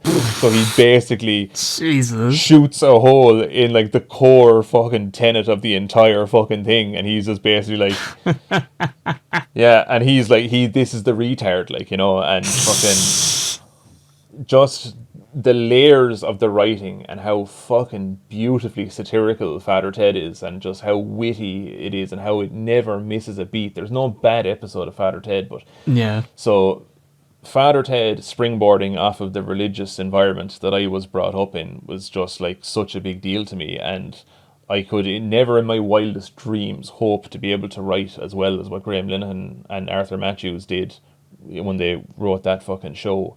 And like, now, to be fair, it is lightning in a bottle because it's a product of its time. Because there's no way you can make Father Ted nowadays. Like, no, it wouldn't have the same impact because people aren't. Oh, absolutely not. Yeah. Yeah, people don't. At least in this country, they don't live under like the oppressive regime that was the Catholic Church in the fucking 90s, and that show was very much born out of that oppression and out of that sense of Catholic guilt. And you should be ashamed for. Yeah. You should be ashamed for being alive. And the Catholic Church tells you you're born with original sin. So by default, you're a sinner. By virtue of existing in a reality that you never consented to exist in. You are pulled out of the fucking ether without consent or without, you know, fucking rhyme or reason. You didn't ask for any of it, but you're all of a sudden you're told you're a sinner. You should be ashamed of yourself. And it's those... I just got here. Yeah, it's those characters and it's that environment that shaped the twisted and broken people that surround Declan. Like Declan's mother, who was just a horrible, judgmental, capricious fucking bitch, and how, say, Frank, his uncle, is a chronic alcoholic because the only way he can face the day is piss drunk. The man hasn't been sober in fucking years, probably. Yeah. And, you know, at some stage he's probably going to drop from alcohol abuse. But, you know, that's what keeps him going. and Declan is just surrounded by this, and it's shaped him in ways that, you know, Declan is a fish out of water as well. I incorporated certain parts of myself into Declan, in that there was like a certain like set of people in, like, you know, the small villages around. Like once you started going to secondary school, you'd kind of find your tribe, you'd find your people who also, you know, in my case, weren't into sport and stuff. And, you know, I found, You just kind of had to take what you get, like. yeah, over the years, I kind of, you always refine your circle group, or your group of your inner circle. Yeah. And, you know, I was fortunate in the friends that I found along the way, like Ducky and Dara and my buddy Ben as well. And we all have, like, we're all on the same page with regards to sport. Like, you couldn't get any of us to sit down and watch a game of hurling or something. It couldn't be done. So, what was I going to say? So I kind of tried to replicate that kind of a thing within the character of Declan. Declan has found his tribe, and so the thing that they all bond over is like the cars.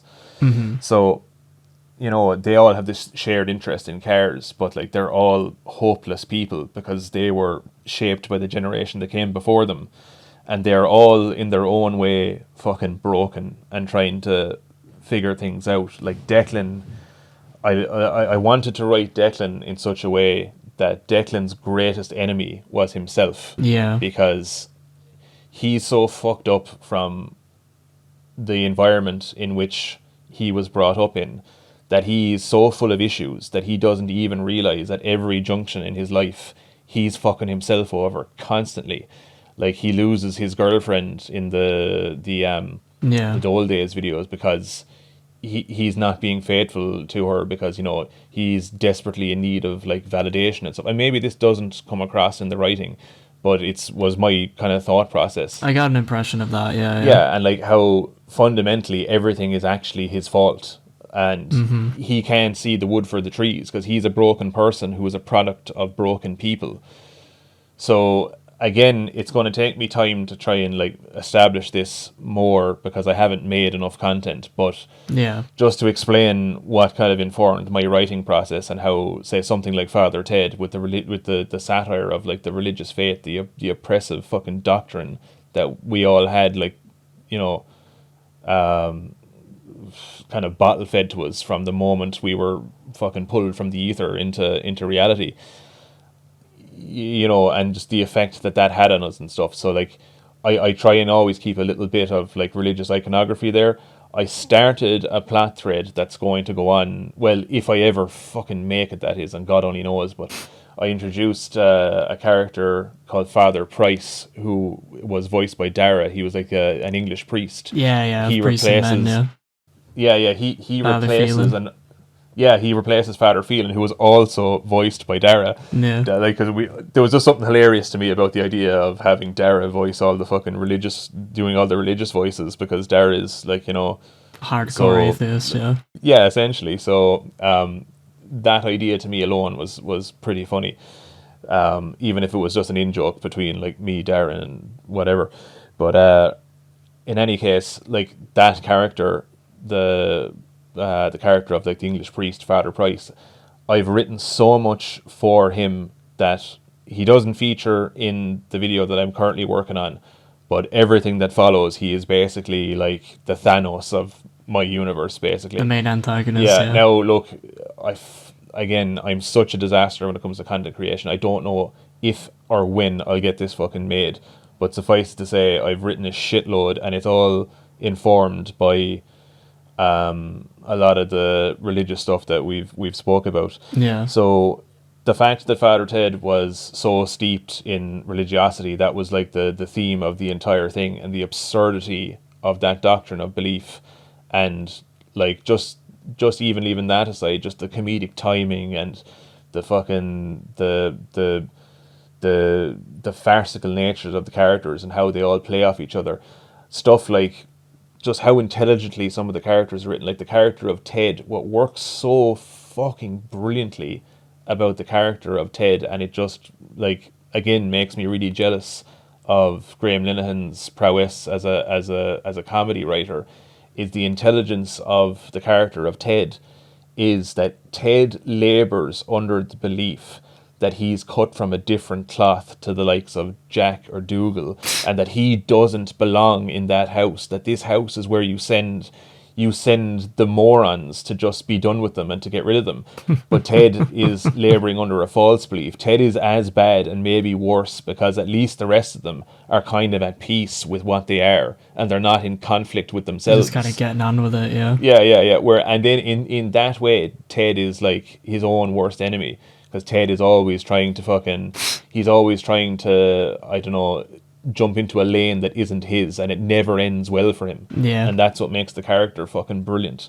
So yeah, in my wildest dreams, if I could replicate something that could even be passively adjacent to like the writing in Father Ted, I'd die happy. Like, So yeah, so like Father Ted would be like, I guess, the main pillar stone to like the creation of Dole Days, yeah?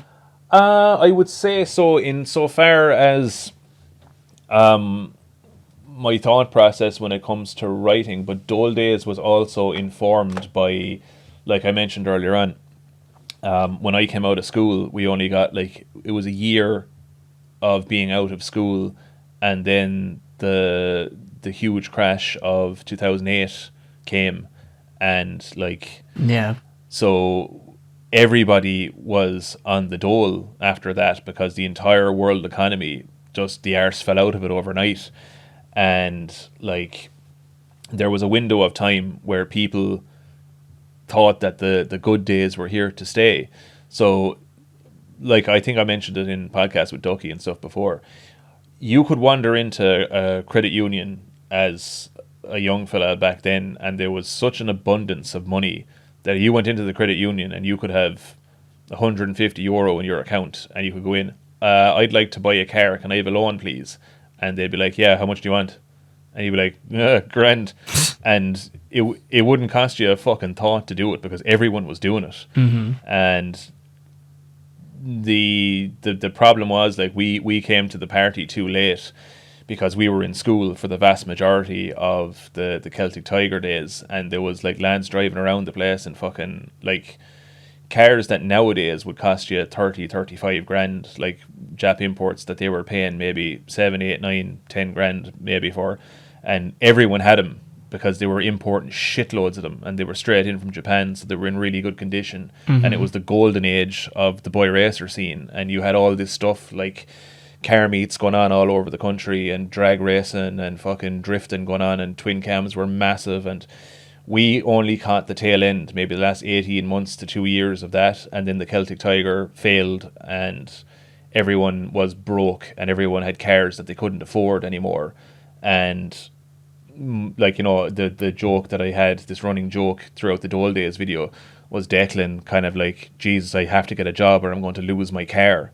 Because his car, the other guy that was voiced by Ducky, John Paul, Mm-hmm. he is constantly goading Declan, kind of going, oh, but sure, you don't even own that fucking car, the credit union own it, which was a thing that was super common back then, was that everyone... Would that have been like a popular playground roast, during the car scene? Definitely, yeah, because say what you would have a lot of, someone would go into the credit union, take 10 grand off and go away and buy a fucking really nice car, and next thing they'd be goading someone else, kind of going, oh, look at you driving around that fucking shitbox this. They might be driving a car that maybe they bought out of their own money, they didn't borrow money, but it wouldn't be near as good a car. Mm-hmm. And the response would be well, at least I own my fucking car, and the credit union doesn't own the fucking thing. So that was kind of something that the time when we were in our late teens to early 20s, just turning 20, would have been that window of time when everyone had cars that they had loans taken out to pay for, and now all of a sudden the job that they had is gone, and they have the car and they still have to pay back the credit union for it, and the car that they drive is a kind of a sporty hatchback or some such thing like that, or a turbo rear wheel drive or whatever. So the things, they eat fucking petrol, so they're the least economic car in the fucking world, and at a time when you hardly had money for rent or for food, and all of a sudden you've got this gas guzzler of a car, which is kind of the episode where Declan runs out of petrol because the car is on fumes because he's barely Yeah, that was episode 2, yeah. yeah, he's barely surviving on like the dole money that he has. So the whole thing was very much informed by that window of time, that year and a half to 2 years that we got of being proper boy racers before the economy collapsed and everyone was scrambling to try and pay for their cars, and many people sold them. And like living through that, and like this thing, like I had a terrible time trying to let go of the turbo starter that I had. I paid like I think €8,000 for it, and I managed to get like 4.5 back for it, which was remarkably good. But like it broke my heart to sell it, and I wanted to do a similar thing with Declan, but I wanted to kind of make it like an integral part to his psychological fucking downfall, because he's such a fish out of water that like he doesn't fucking necessarily even know who he is if he's not a boy racer. He doesn't have anything else.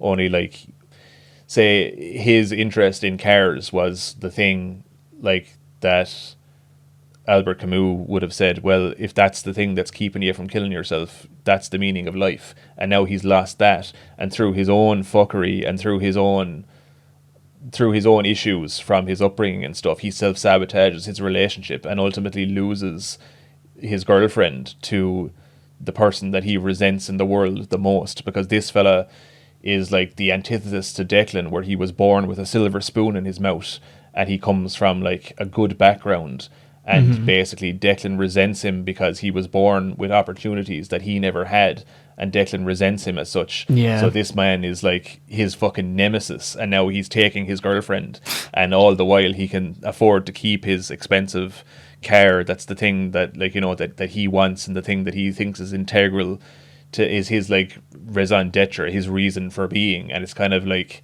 literally the fucking ground is just fucking shrinking beneath him. And again, I can wax lyrical about this shit, but like whether it comes across in the writing or not, I don't know. But this is the thought process that informs the nonsense that I make anyway. I mean, first off, fucking phenomenal answer there. And I think like this actually transitions very nicely to one of the questions that I had for you. So like in the video Ballad of the Boy Racer, the story of that video is about how humans, despite claiming to be above rats running around in a cage, they can then find themselves trapped in their own cages, even if pounding box inside a car can be done at a different location where day in, day out they go through the exact same motions.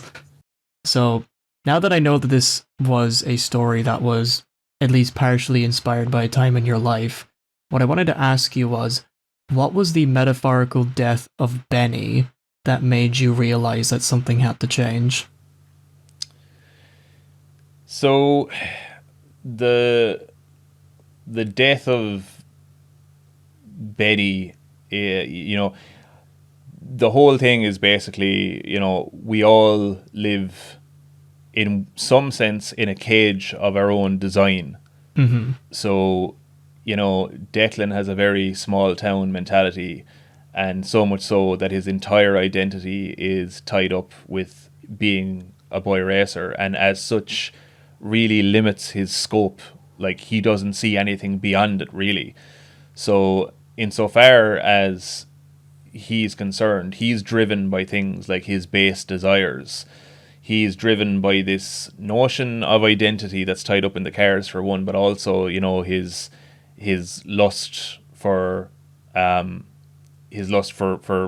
and for girls, obviously. Yeah. So the whole kind of thing is, that's obviously a huge driving factor, and his flex, his whole kind of like in the same way that the peacock demonstrates its value to a potential mate by like showing off its feathers and all that, he does this by rocking up in the car at the end of a night, and like picks up some girl, and, you know, might end up getting a ride out of it, kind of a thing, as was something that you used to see with particular archetypes and all this.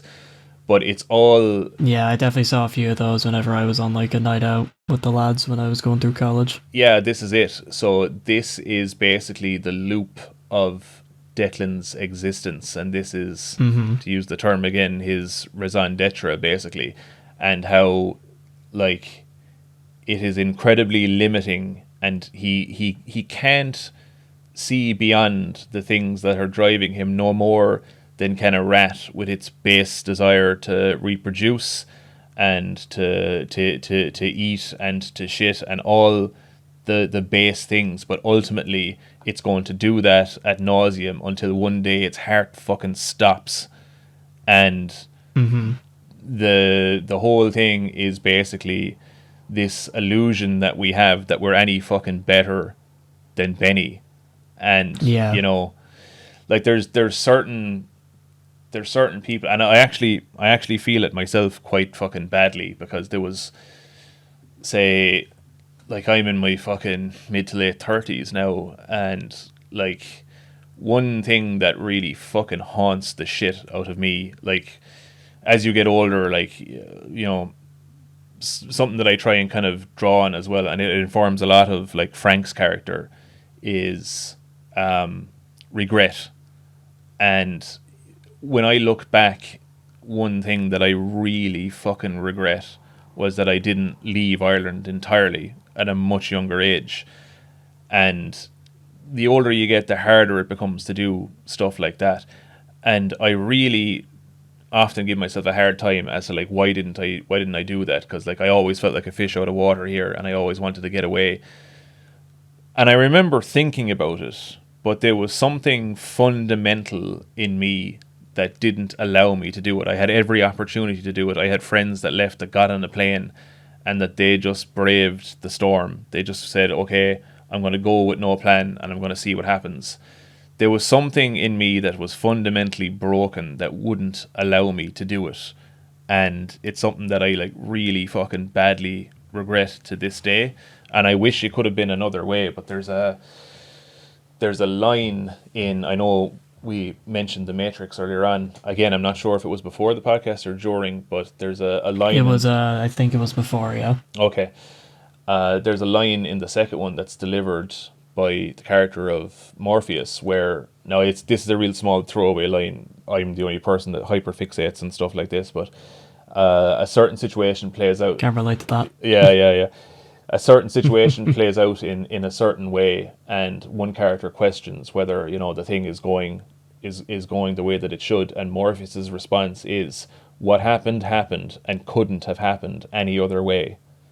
So he's basically making a case for like determinism, but he also believes with like kind of fatalistic determinism, where he believes it's their fate and their destiny to progress down a certain path, and that the way things went must align with the way things are going to go, because he's fundamentally a man of fate, but he believes everything to be determined. So in a sense, I agree with that. I highly doubt the existence of free will. And in much the same way as Declan he doesn't have the free will or the capacity to see outside, or to see the way out of the cage that he's created for himself. No more could Benny escape the fucking cage that Billy had him in. And Benny dies in that fucking cage, having never known anything else. And the same fucking thing is going to happen to Declan, and the same thing is going to happen to Billy, because they just don't have it in them to escape. Yeah. This actually really transitions well to a whole thing that I was going to ask you, and I think the way to sort of build up on this question is to give you, I suppose, the whole speech that Frankie gives to Declan during the Dark Night of the Dole, where he says, and I quote, and I do apologize if I mispronounce a few words, because, you know, the accents are fundamentally different. I've wasted me life, Decky. 'Tis all behind me now. That's why I beat at you see. Here, look, I know I'm not much of a role model, but I don't want you to end up like me. Sure, I've made mistakes, Decky. My mistakes made my decisions then, you see. I haven't the heart to get into it now, but it'll only bring you down anyway. You have your own struggles, same as the rest of us. Promise me you'll get out of here, Declan. Promise me you'll get out of here and not end up like me. As soon as you can, Decky, get a few pounds together and get the fuck out of here. This place will devour you, Declan. You'll take your eye off the ball for a second and your best years will be gone, pitched up against a wall. Nothing to do except piss away the rest. Here, now don't be asking any questions now, Decky, just promise me that you will think about what I said. I won't be able to be this honest with you in the morning. So I need you to know that you're listening to your fucking idiot of an uncle just this once. Now you might want to pull in there, Decky, I'm going to be sick. But I feel like that whole speech really, like, first of all, that speech really fucking reminisced with me, because it's like, this is something that, as a 25-year-old man, this is something I would have 100% have told, like, a younger version of myself. And to go on with what you said about your biggest regret, did you write that speech as a way to almost, like, tell your younger self what you wanted to hear back then? Fucking nail on the head, lad. Yeah, exactly that. That was it, yeah? Alright. You were fucking on the fucking ball there, yeah. Like, Declan and Frank kind of represent, like, even though, like, you know, there's not a huge gulf of time between Declan and Frank, maybe 20 years, like, that window of 20 years, like, people kind of say to themselves, oh, human lifespan, we're, 80 years, thereabouts. But, like, the actual window of time you have to act and to shape your life is much smaller. It's within that window of 20 years. Yeah. So the first like 18 years of your life are taken up with school and, learning whatever you need to learn and all this kind of thing. And you can come out of education, presuming you don't go on to, like, third level education, and even if you did, maybe, like, we'll round it at, like, the first 20 years of your life are taken up with kind of that kind of thing. Yeah. And you can maybe coast for a while and you kind of go, oh, I'm going to figure out what I'm going to do with my life, maybe. And next thing, you fall into a habit of, say, maybe drinking, or, you fall into some kind of a comfort zone. Like, you might have a mediocre job, but maybe so many more people that have jobs that are worse than you, and you don't want to be in their position, so you're afraid to leave your middle of the road job and never take a chance at something better. Yeah. Mm-hmm. So you become stuck in the middle. You're paralyzed by the fear of the uncertain, and all the while your nervous system is developing these habits, these kind of habitual things. And we all fool ourselves into thinking, like, in the long hours of the night when we're questioning our lives and some of the questions are causing us great anxiety, we might say, it's okay, I have time, I'll figure it out. And you kick the can down the road so many times. One day you wake Until up. eventually it just falls off a cliff, like. Yeah. One day you wake up and the window of time has elapsed. Mm-hmm. And now you're trapped somewhere that you never intended to stay. And yeah, what are you supposed to do now? Like, the only option there is either to end everything prematurely, or you just gotta make peace with what you got. Yeah. Because at the very end of your grave and at the very end of everything that you've done, you can only really blame yourself for not, I guess, fulfilling what I guess society would call your own potential and things like that. Yeah, that's it. And, like, the character of Frank, when he speaks candidly, which, like, the only real time he does it is in that scene. Yeah. You see that, like, he is an incredibly broken person, and a huge driving force in his alcoholism is he can't live with the profound regret he feels for having missed his chance at having a life. And the only way that he can stay above ground at this stage is blind drunk. Yeah, just a complete, like, detachment from reality. Yeah, that's it. So in that moment, he's looking to Declan, who, in Frank's eyes, is a younger him, and he's begging and he's pleading with him to, like, fucking don't make the same mistake that he did. Don't fall into this trap, because once you spring this trap, there's no getting out of it.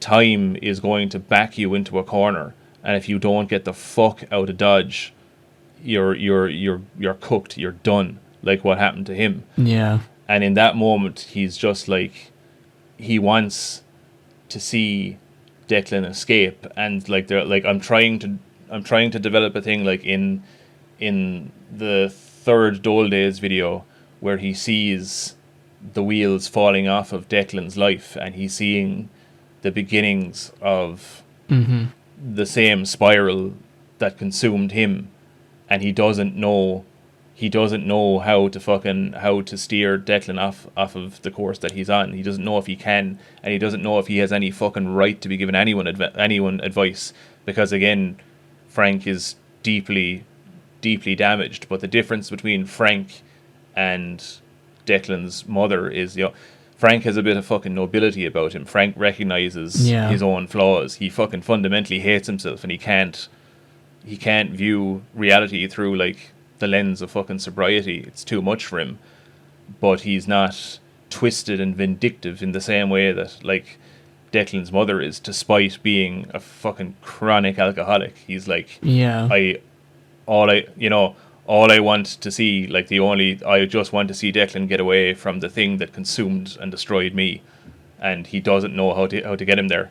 It's like when I was watching all the Dole Day episodes with the scenes between Declan and his uncle, I definitely noticed that there was a way that Frankie talked to Declan that was like fundamentally different to how he talked to any other character, which was there was not only like a deep sense of humanity to all the stuff he was saying to Declan, but there's also like a lot of sympathy and empathy there, where he's, when I think the best example of this was like in the I think it was in episode 2 where Declan's driving Frank to the pub, and this was just right after a row that his mother had given Declan, going like, "You're never gonna add up to your father," or anything like that, or like, "You're fucking gonna fail." Yeah. And when Frank is going like, "You should really get out of here, lad," and when Declan's saying like, "Oh Jesus, will you fucking not?" It's like, "Jesus, not you too. Will you fuck off?" Like, yeah. He's Frankie said a really good line where it was like, now like probably gonna butcher it completely, but it's like, he was like, "I'm only just trying to look out for you, like, and all this kind of things." And I really did like that about Frankie. And now that I know it's kind of like Frankie and Declan is sort of a personification towards your current self and your younger self, I feel like that was why I really resonated with the show, because it kind of felt like I was experiencing my past along with my present at the same time, and Frankie was saying all of the things that I wish I heard when I was younger, which is why I really, really liked that scene and why I decided to quote it all back to you. Yeah, like there's a tragedy in it as well. Like there's that old saying, like some of the old sayings like really ring true. Like certain like stuff like you can't put an old head on young shoulders. So or like you can't teach a dog new tricks. Yeah, that kind of thing.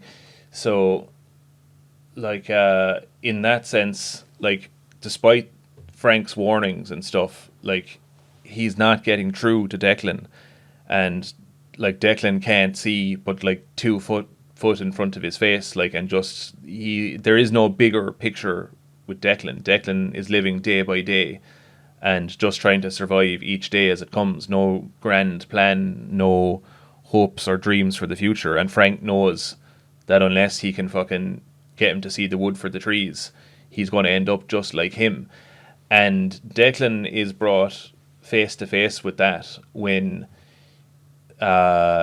they start routinely destroying the GAA pitch. Like they're doing it out of a sense of boredom.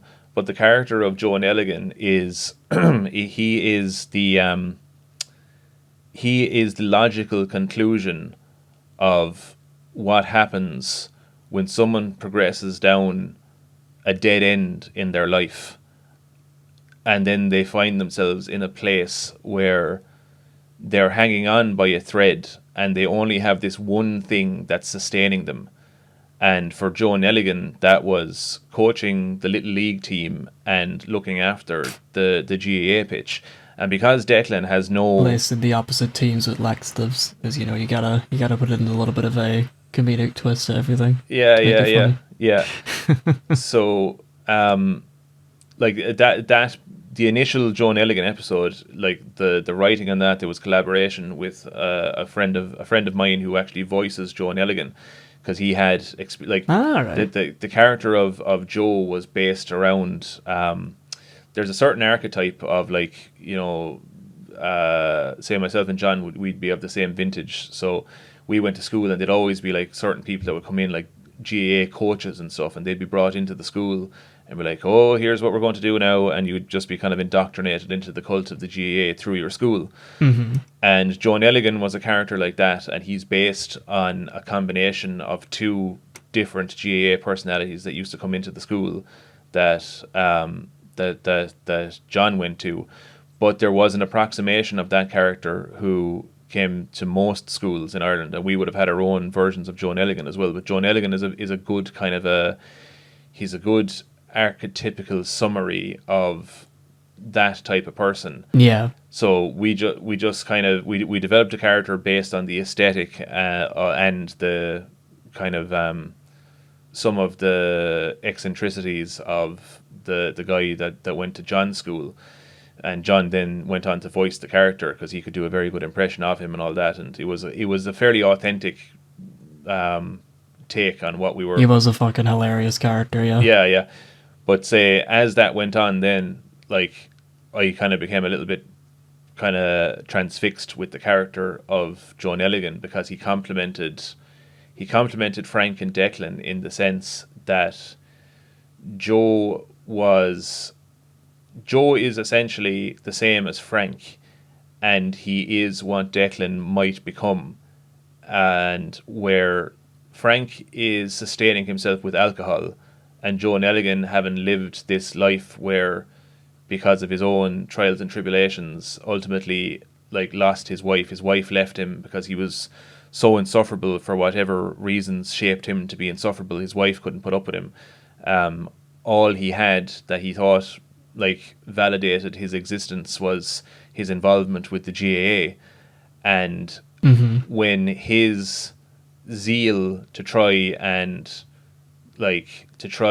validate his own existence through fuckery with the GAA things backfires and blows up in his face, and he's ultimately excommunicated from the GAA, he loses his last link to the world and is such left in a suicidal state where he cannot imagine any other way to exist. And this is all he has. And he's exactly what you said earlier on. He's the old dog that you cannot teach new tricks. Yeah. So if you take away the dog's ability to perform its one and only trick, what does it do after that? It's got nothing now. And Joan Elligan then turns the gun on himself.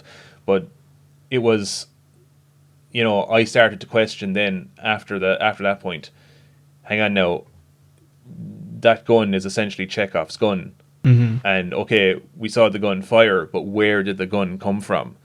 So I was like, and why did he have the gun? So then the idea came. It's like, why does he have a gun? And it was previously established that one of the characters, one of the barflies, was probably in the IRA at some point in his life. Puffy, I think, and was as his such name? still Mushy. Mushy, that's it, sorry. Yeah. So Mushy, as we've established, has ties to the IRA and is part of their gun running network, and as such, even though all of that stuff has died down now, he's a chronic alcoholic and doesn't realise that the boot of his car at any given time is full to the nines with guns and firearms from the old IRA conflicts and stuff. So and all of the lads in the village are aware of this, but nobody says anything because nobody wants to cross Mushy because he's a fucking head case. So Joan Elligan, in a fit of despair, wants the lads, because they're on the dole and they have nothing better to fill their time with, only like, I think I use a quote at the start of the video. Was it like an idle mind is like is like the devil's playground or some shit. So essentially you've got this bunch of young fellas who can't get jobs and have nothing to do. So those fellas, if they have nothing to fill their days, they'll start getting up to fuckery. And because they're Deep hatred for antithetical the Gaheads. yeah, that's it. They're diametrically opposed to like another clique in that community. They say, "Oh, wouldn't it be funny now to destroy the GAA pitch?" Not realizing that the man that looks after this pitch has nothing else in the world, and his life has led him down this path where the one and only thing that he has, that is the thing that Camus says is preventing him from killing himself, is literally being torn up by these young fellas who think nothing of him and think nothing of, like, they're not even considering him. So his entire world is being fucking torn up. There's a Shakespeare quote that Frank delivers. No, it's not Shakespeare. What am I saying? It's Yeats. Yeah. So there's a quote by Yeats where it's like, what's the quote again? I'm gonna fucking butcher it now because.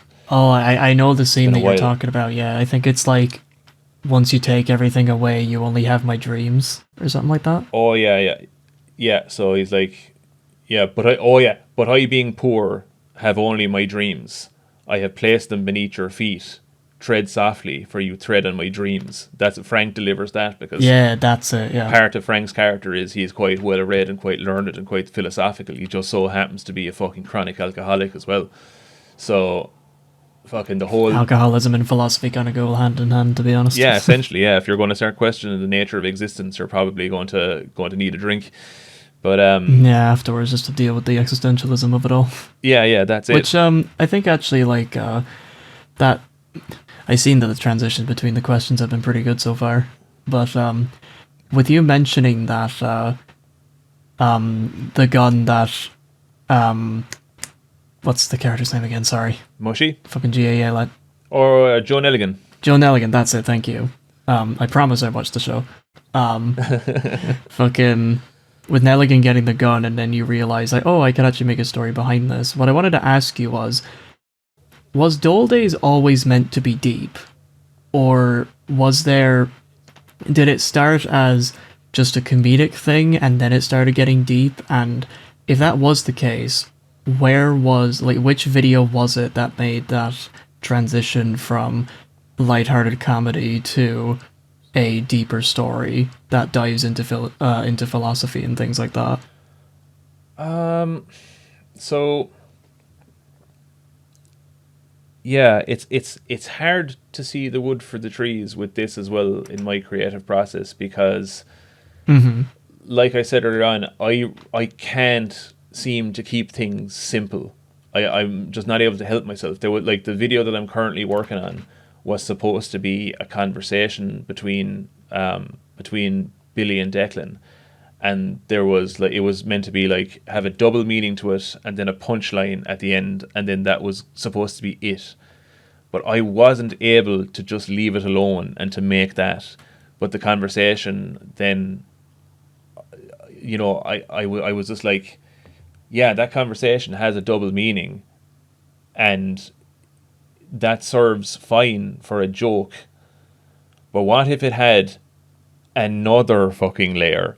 And then I was right, yeah. I was like, oh, Jesus Christ. So this is a thing that happens to me all the fucking time where I can't just let something be simple. And all of a sudden, like, I'll be writing something and I'll be like, okay, this is meant to be a very simple idea. And I think Dole Days did start that way, where it's kind of like, I remember certain things like I've got a big book of scribbles and stuff, and like some funny things that happened back in the day. Famously, and this is something that will show up down the road, but in the early stages when I was trying to execute like a script for like the first Dole Days, I was drawing on a bunch of different ideas, and one of them was, at one point I remember there was a story going around the town of Cashel, which is my hometown. Like Duffy's Circus used to come every year, and there was a story going around that a panther had escaped from Duffy's Circus, and oh shit. yeah, and like there was people coming back with these bogus reports that they seen the panther out in the woods like around Cashel and stuff, like Dundrum Woods, the name of the woods. It's say 7 or 8 miles outside Cashel, or maybe less. Yeah. 5 maybe, somewhere like that. But there was bogus reports coming back of like, oh yeah, fucking panther in the woods and all this fucking shit. And the one of the stories I was going to draw on was that story, and I was going to make a story about the lads going after this escaped panther and like trying to catch it in the hopes that they'd get some money for it, because they're all broke dole heads, and this is one of Declan's ploys to try and save his car, kind of thing. And this would have been a nice, light-hearted, jovial story about the lads doing a really stupid thing that they have no idea how to do and all the rest. And like, that would have been fine. Give a horn to a snowman. Yeah. That would have been a fine little story, and it'll probably prop up down the road if I ever manage to make another one of these fucking things. But but like, I wasn't able to just sign off on it. There had to be something more, because like the type of comedy, the type of like animated comedy that I fucking just like adore is stuff like BoJack Horseman, where on the surface level it's very jovial and like, you know, laughy, jokey, funny kind of thing, but underneath it there are some really damaged characters that are driven by like childhood trauma and like, you know, abuse at the hands of their parents, and it's all funny until it's not. And I love like stuff like in like Rick and Morty, where you know, again, it's all this kind of bizarre, insane kind of stuff, but then you get a window to how fucking desperately lonely and sad Rick is, and how again he is like the cause of all his own fucking problems, and how he's ultimately like, much like Frank, constantly drunk or engaging in hedonistic behavior because it's all he fucking has. And I love all that kind of thing, and I really can't help myself then when I try and make something. I can't just let something be light-hearted, and you know, there has to be a knife in the cake somewhere. Yeah, that's just the way my head works, and I can't fucking help myself. Mm-hmm. So I suppose initially, whenever I try and do something that's more lighthearted, it never fucking stays that way. And I don't know, maybe that's a problem. Maybe that'll get stale after a while, and maybe, you know, again, all under the assumption that I managed to make another one of these fucking things. But yeah, so that's what's going on there essentially. That's fair. I guess to get towards like a more deep question before we get to like one of the more general ones is in the video of Priests and Men, you have the character of Frank confessing to Father Phelan about how he's at the end of his rope, saying, and I quote, "I'm experiencing what I think men of faith would call the dark night of the soul." Now, I remember listening to a podcast between, I think it was you and Dara, or it could have been you and Ducky, and you just managed to give off the same conversation twice. Oh, I repeat myself a lot, so that's very likely. And I remember you saying that like there was a time and place in your life where you had gotten so depressed and so miserable that you were tempted to go towards like the Catholic faith in order to find some kind of release from it. So what I wanted to ask you was that whole speech that Frank gave to Father Phelan reminiscent of something that happened in your life, or was that more fictitious? No, once again, you're absolutely nail on the head. Yeah, I remember this has happened to me at like numerous times in my life. Like looking back with a proper understanding of what was going on psychologically, I think the first time I ever had an existential crisis, I think I was about 8 years old, maybe thereabouts, give or take a year. And fuck me. yeah, and it actually came from my Catholic upbringing, and what triggered it was being in mass. And I remember I was at mass with my mother, and the priest was talking about everlasting life, and I was sitting there and I was engrossed with all of this because, you know, I believed all this to be true, and I felt like I had to pay attention at mass and all this kind of thing. Yeah. And I was really trying to wrap my head around the notion of existing forever without end, eternal life. Mm-hmm. And on surface level, if you don't think about that very hard, it sounds like a great thing. Oh, great, we'll never die. But then, actually really think about it and think about, oh my God, imagine that. Imagine just never, ever dying. And then you get caught in the dichotomy and there's potentially, and we're taken for granted, say, because at this time in my life, religion was just objectively real. It was true. Yeah. So in my head, it was like the calculus was, if what this priest is saying is true, well then I'll go on to another plane of existence and nothing will ever end. And that idea terrified me. So then when an idea scares you, you start to look for the alternative in your head. And then in my head I went, but maybe it's not real.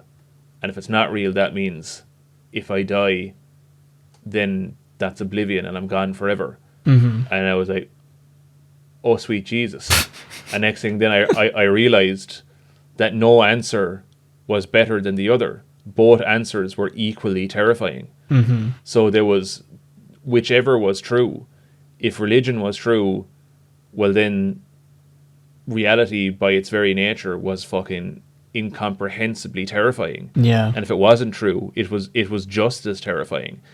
It was like a true existential crisis where you realize by virtue of existing at all that there is no good answer and you're fucking damned if you do and damned if you don't. And that hit me at that age when I was there in mass and I was like started rattling and I couldn't fully understand why it was I was thinking myself into oblivion. Nietzsche would have been proud. And this is it. So that happened to me then. Like I used to get this I used to get this fixation on death where every couple of years it would hit me and I wouldn't be able to think about anything except death and, dying and other people dying and living in terror of the notion of other people, like friends and family. And, I became terrified of funerals and like where my head would go when I was exposed to like death and stuff like that. And oh yeah. Now it would eventually pass and I might get away with it again for another 2 to 3 years, but then I'd eventually have another episode again. And they kept on getting worse with each time a new episode would arise. They were getting more and more intense, and this was happening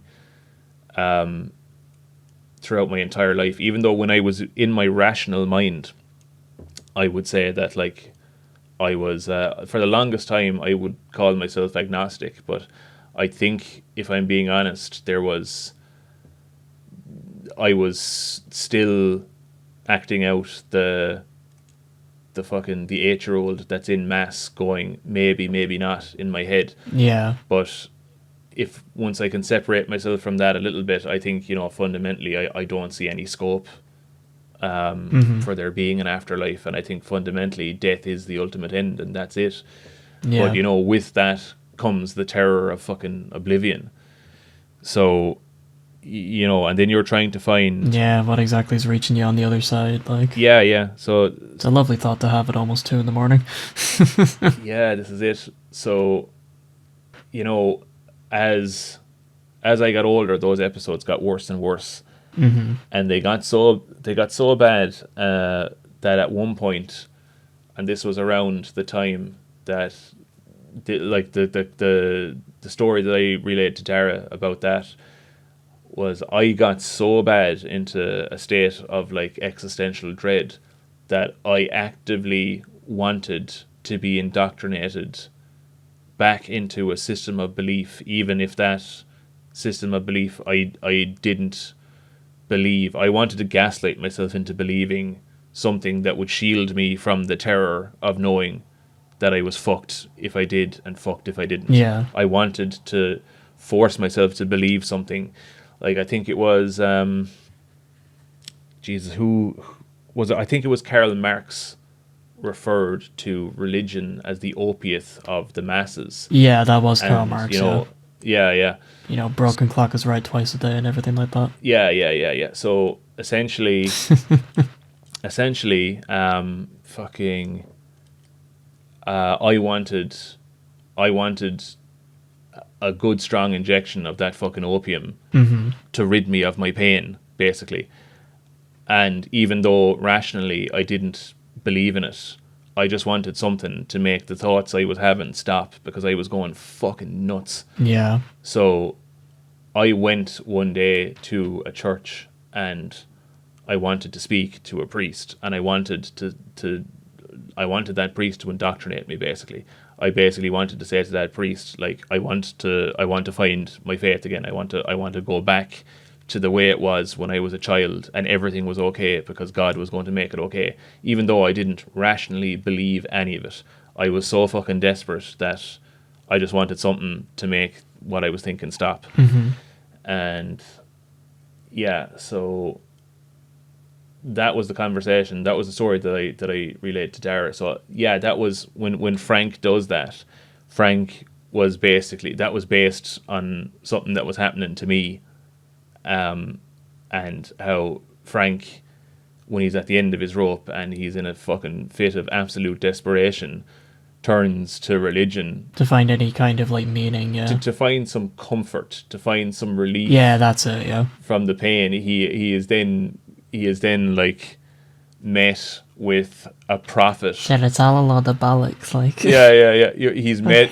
He's met with a prophet who doesn't believe in the prophecy, and is perfectly fucking candid about it. So it's like, no, Frankie, there's no relief to be found here, I'm afraid.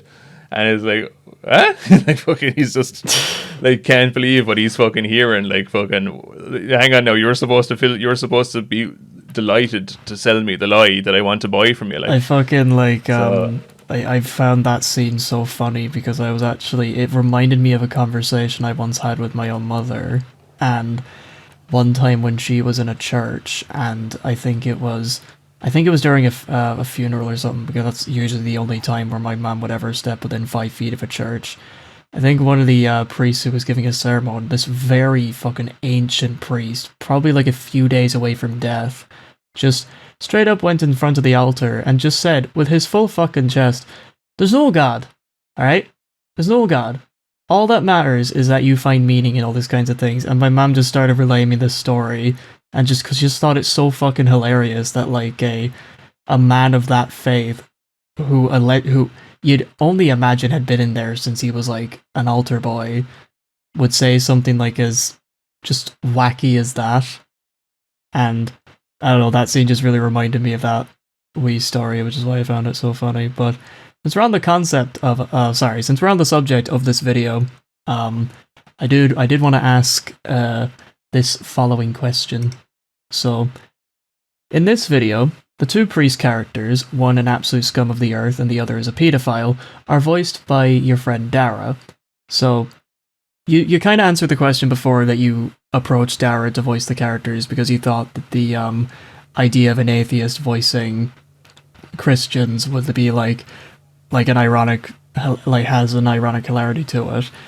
But how did Dara feel voicing them, and was he involved in any of the script writing for that episode? Definitely, yeah. Like, Dara is my like, you know, Dara's I often bounce ideas off of Dara when it comes to writing, because like Dara is, you know, the biggest fan of like movies and, you know, TV and writing that I know.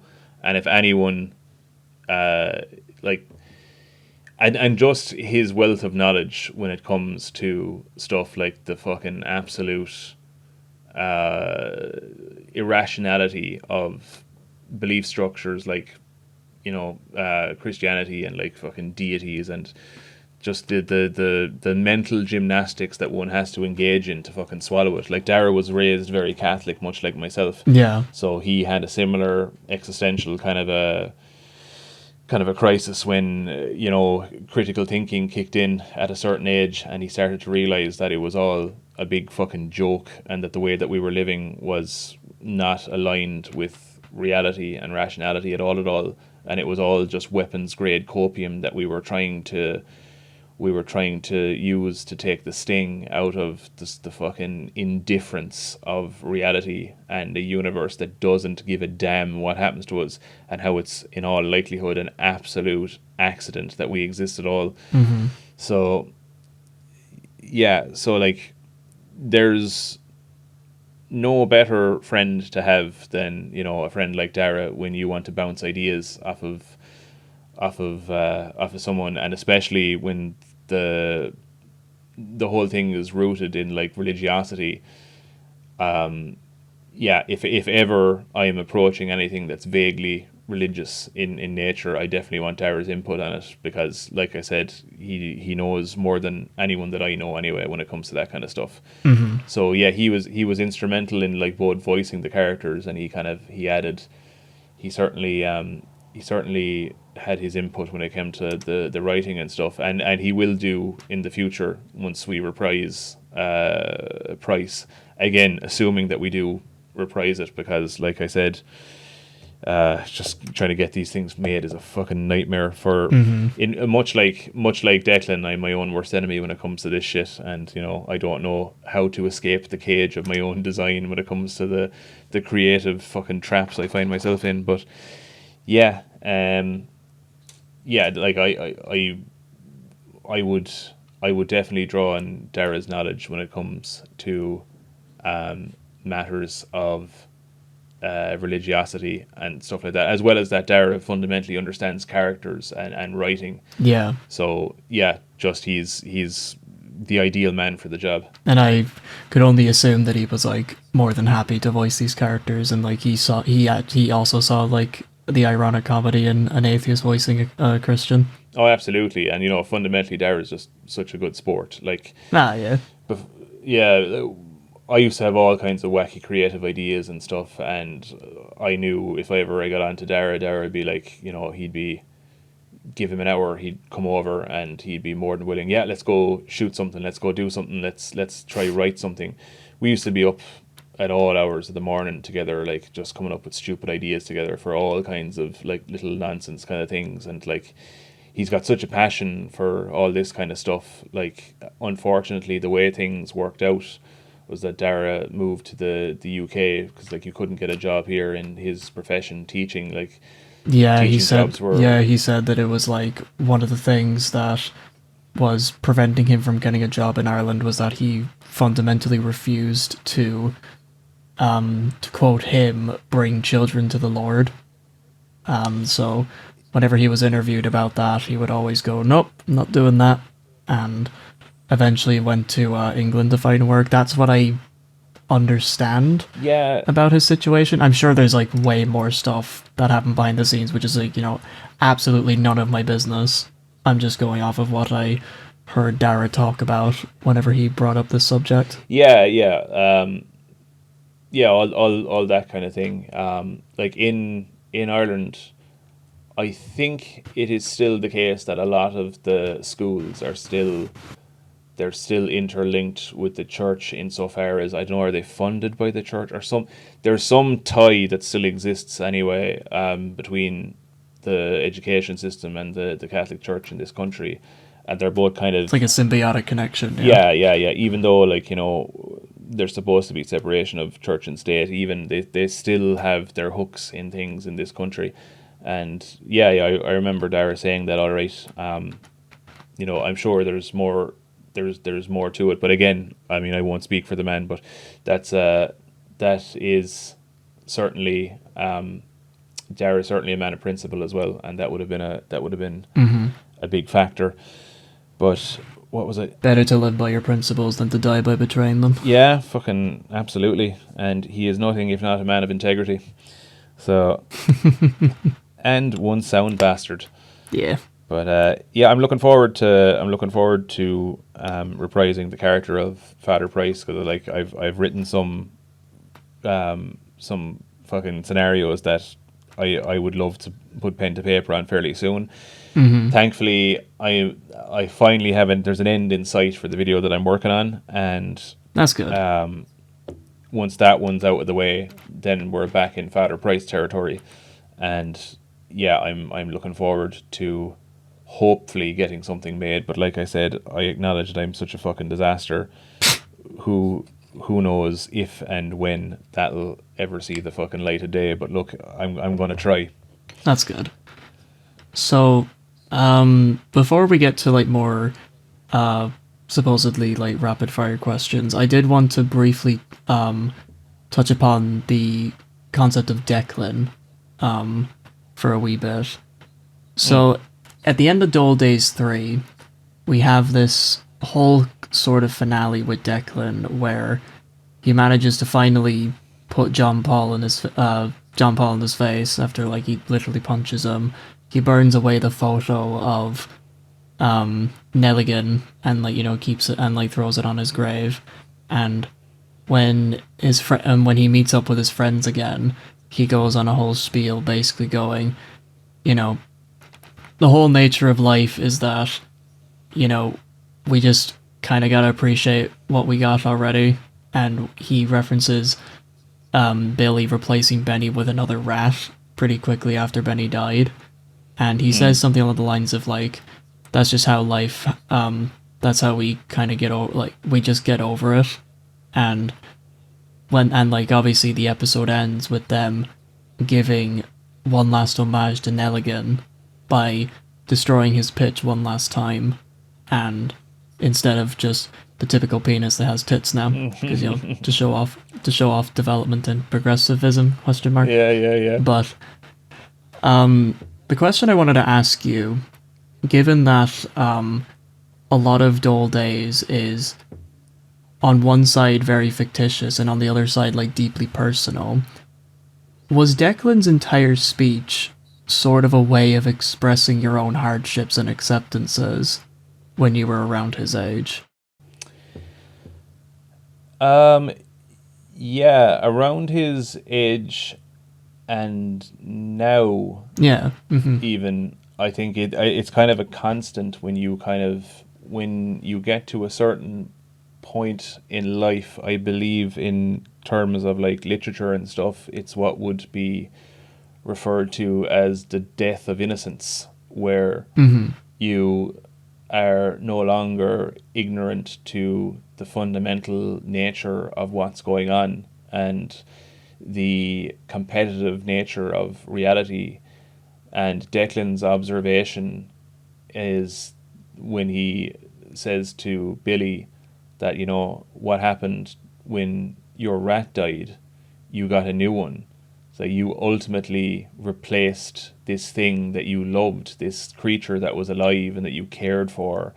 And there's an acknowledgement there that that care wasn't for the benefit of the rat. The care was, in some sense, something that Billy himself derived meaning from giving the rat. It wasn't for the rat's own sake. It was for Billy's. And the acknowledgement is that we are all fundamentally driven by self-interest, and fundamentally nobody gives a shit about anyone. And I'm not so much making a hardline statement that that's the way that I think about the world, although I have sympathy for that position. But what has kind of built up to that as well, and you see this all the time in life, where what's happened to Declan is, fine. Declan self-sabotaged his relationship with the girl Jacinta, and when he pushed her far enough, she turned to someone else, because fundamentally, she's looking after her own needs and her own desires or whatever. She's feathering her own nest. And there's an acknowledgement there that, we make claims like, we're in love with that person and it's for sake of that person, where it's not. It's for sake of ourselves. And the nature of how transactional even romantic relationships are. And even not even just limited to romantic relationships, but even any caring relationship, even the relationship between a man and his pet. Like fundamentally, when the thing that you professed to love died, you were as quick to replace it with something else because you have a need within you to care for a thing. Yeah. So the thing in this is actually irrelevant. You are fundamentally looking after yourself, and to pretend otherwise, even when we're endeavoring in what seems like selfless or like a selfless endeavor and an act of care or an act of love for something outside ourselves, it's actually an act of self-interest. And Declan is acknowledging the fucking cold harshness, kind of like it suited Jacinta to be Declan's girlfriend until it didn't anymore. And a superior offer came along, and at that point she decided that fuck Declan, like I can get a better deal from this guy and fuck him. Even though it was fundamentally Declan's fault for acting the way that he did, in the end she put her interests above his, and that's totally fair enough. I'm not saying that she's a villain for doing so, but he's also acknowledging that Just a human being, yeah. yeah, he's also acknowledging that fundamentally he was doing all the stuff, like he was picking up the other girls and sleeping with the other girls because it suited him to do so. And there's a cold realization within Declan that we're all fundamentally licking our own wounds and trying to just make the best life what we can for ourselves. Yeah. And that there's a real ruthless pragmatism within everyone. And even when we think we're being loving, what we're really doing is just trying in some way to love ourselves. Like, there's a brilliant lyric in a song by the band Keen. I don't know if you know them, but like they're not I've never heard of them. yeah, though. they're not really my type of music. Like, they kind of became very kind of soft kind of rock as they kind of went on. But one of their early tunes, their early singles, is a song called Spiraling, and I love that song because there's a lyric in that song, and the lyric fucking lives rent free in my head. But the lyric goes, "When we fall in love, we are just falling in love with ourselves." And Okay. it fucking, that lives rent free in my head. And so there's an acknowledgement there, like Declan is acknowledging the self-centered nature of absolutely everything we do, even when we think we are being altruistic and we're acting for the benefit of someone else. We're not. We're doing it to satisfy something within ourselves. And he's come to this realization now, and he can no longer fool himself into believing that, like, oh yeah, anything that I ever did along the way, it was for anyone's benefit other than my own, and everyone else is the same. As soon as it suited Jacinta, she sold me down the river, and as soon as it suited me to be unfaithful to her, I did just that. And he also sees it in, like, how Joe Nelligan's story ended up. Joe Nelligan shot himself because his life went such a way that, like, his wife left him for another man whom she attended the funeral with, and he could never move on from that relationship, such that he carried that photo with him all the time. It falls out of his pocket after he dies, and then once Declan picks it up, Declan sees, like, an echo of what could potentially happen to him on a long enough timeline. And he kind of sees that, like, John Elligan's wife put up with him for as long as it suited her to do so, and when she had enough, and she left him, and Joe never recovered, and all Joe ever had after that point was the GAA pitch and training the little leaguers.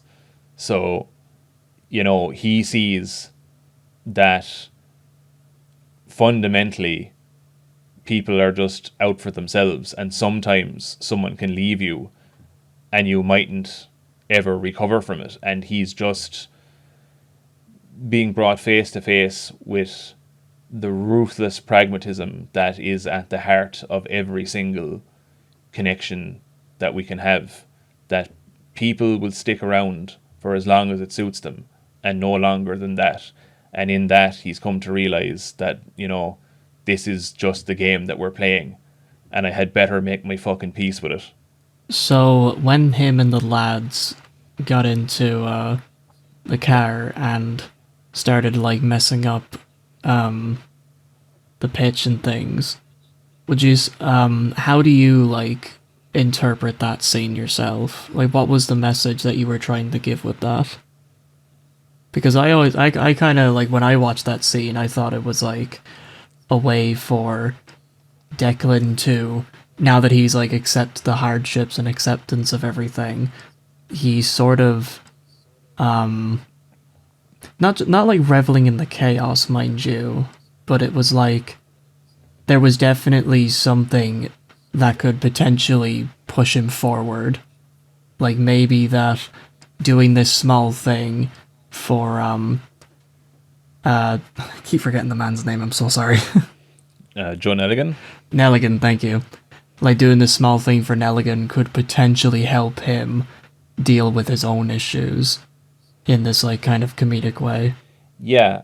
So in my head, it is Declan's way of responding to a reality that has demonstrated that it is cold, uncaring, and ultimately indifferent to our pain.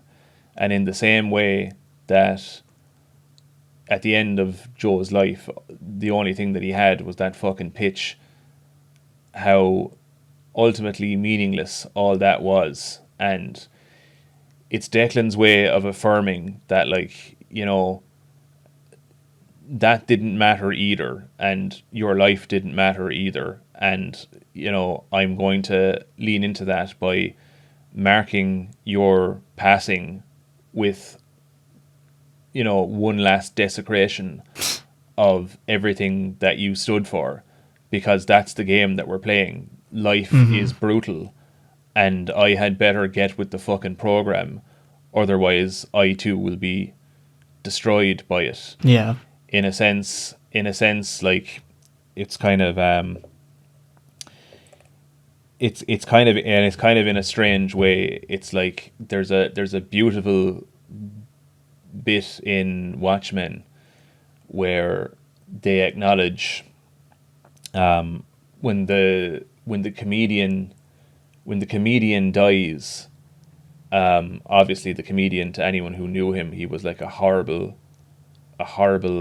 man behind everything.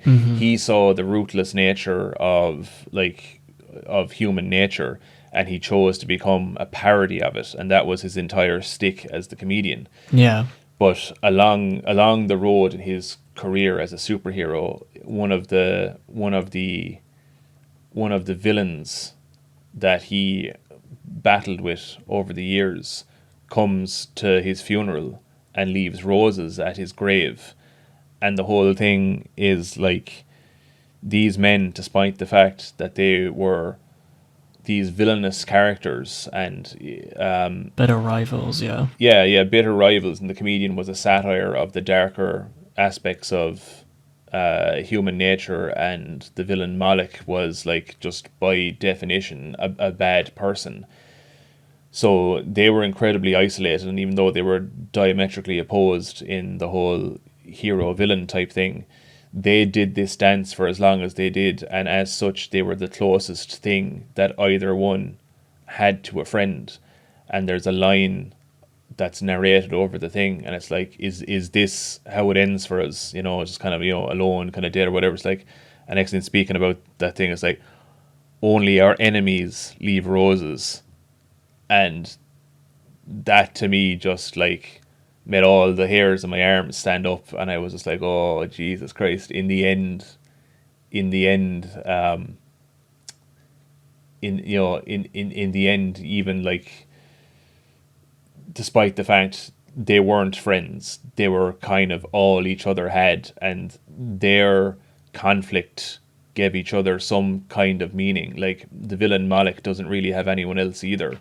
So his life is so empty and devoid of anything that when his arch nemesis dies, he feels compelled to go to his grave with roses and stuff. And Declan does go to Nelligan's grave, and Declan kind of acknowledges in a strange way that Nelligan is like a kindred spirit, and he's what could become of him if he runs out of time. So by the end of Dole Days 3, Declan has become aware of, how life breaks people. And his response to the brutal, indifferent nature of reality at the end of the whole thing is to desecrate the field one more time, because who gives a damn? It's just kind of like a comedic fuck you to the universe, like. Yeah. It's essentially a fuck you God moment, and like, Right, yeah. nothing matters, and fuck it, like, this thing that was your world. Declan is acknowledging that. Declan is embodying the ruthless, cold indifference of the universe. Is like, I am acting out what life is to all of us. This thing that meant everything to you means nothing to me, and ultimately means nothing to anyone, and you're dead, and here I am ripping up your dreams with me fucking car. And it ultimately doesn't matter now. Right, yeah. And it never did. So yeah, that's what's going on there. Fair enough. So I guess once before I get to like the last very deep philosophical question that like I'd be very fascinated to for you to answer, we'll just go through some quick rapid fire ones. These are ones that I was just came to the top of my head as I was watching Dole Days, and sure, I guess we'll just go from there. You ready? Yep. So, what is your favorite episode of Dole Days? 3 definitely. Like, has to be 3, yeah. Yeah, like the thing about it was like when I started making these things, I had no idea what I was doing, and the only one that is in any way satisfying, like that I felt completely satisfied with, was Dole Days 3. Well, I wouldn't say completely satisfied with, but it's the one that I feel the most satisfaction from, because yeah, the more you do anything, you get a little bit better at it. So I was happier with how tight the script was, the way the story flows, the utility of the dialogue. I feel like it doesn't get bogged down in waffle. Every kind of line of dialogue serves a purpose in it, and I feel like it has probably the best rhythm. And at that point in time, now I figured out more stuff in the meantime with regards to like editing and effects and stuff that they're going to feature in the video that I should have out in the near future. But like, in terms of just progression, it is the only one that I can like say that I feel sufficiently satisfied with. Like, I often sometimes feel that the maybe I should have held back on the Dole Day story until I was more proficient at making stuff, because I like the story a lot. I'm my own worst critic in a lot of ways, and I feel some of my earlier videos are quite cringy, at least for me looking at them, because I can just instantly come up with better ways to have got across the same things, and how Oh yeah, for sure. Like, so sometimes I kind of do that mental calculus where I'm kind of like, should I have spared those scripts until I was more proficient at illustrating or editing or performing voice work or script writing or whatever it was? But look, if there's no end to that thinking, I'm happy. I'm happy I made it, and I'm delighted it's something that actually exists now, and it's not something like the million other ideas that exist in my head and nobody can see them, and all I can do is wax lyrical about them. But yeah, 3, definitely 3. That's fair. Who is your favorite character to voice in Dole Days? Oh god.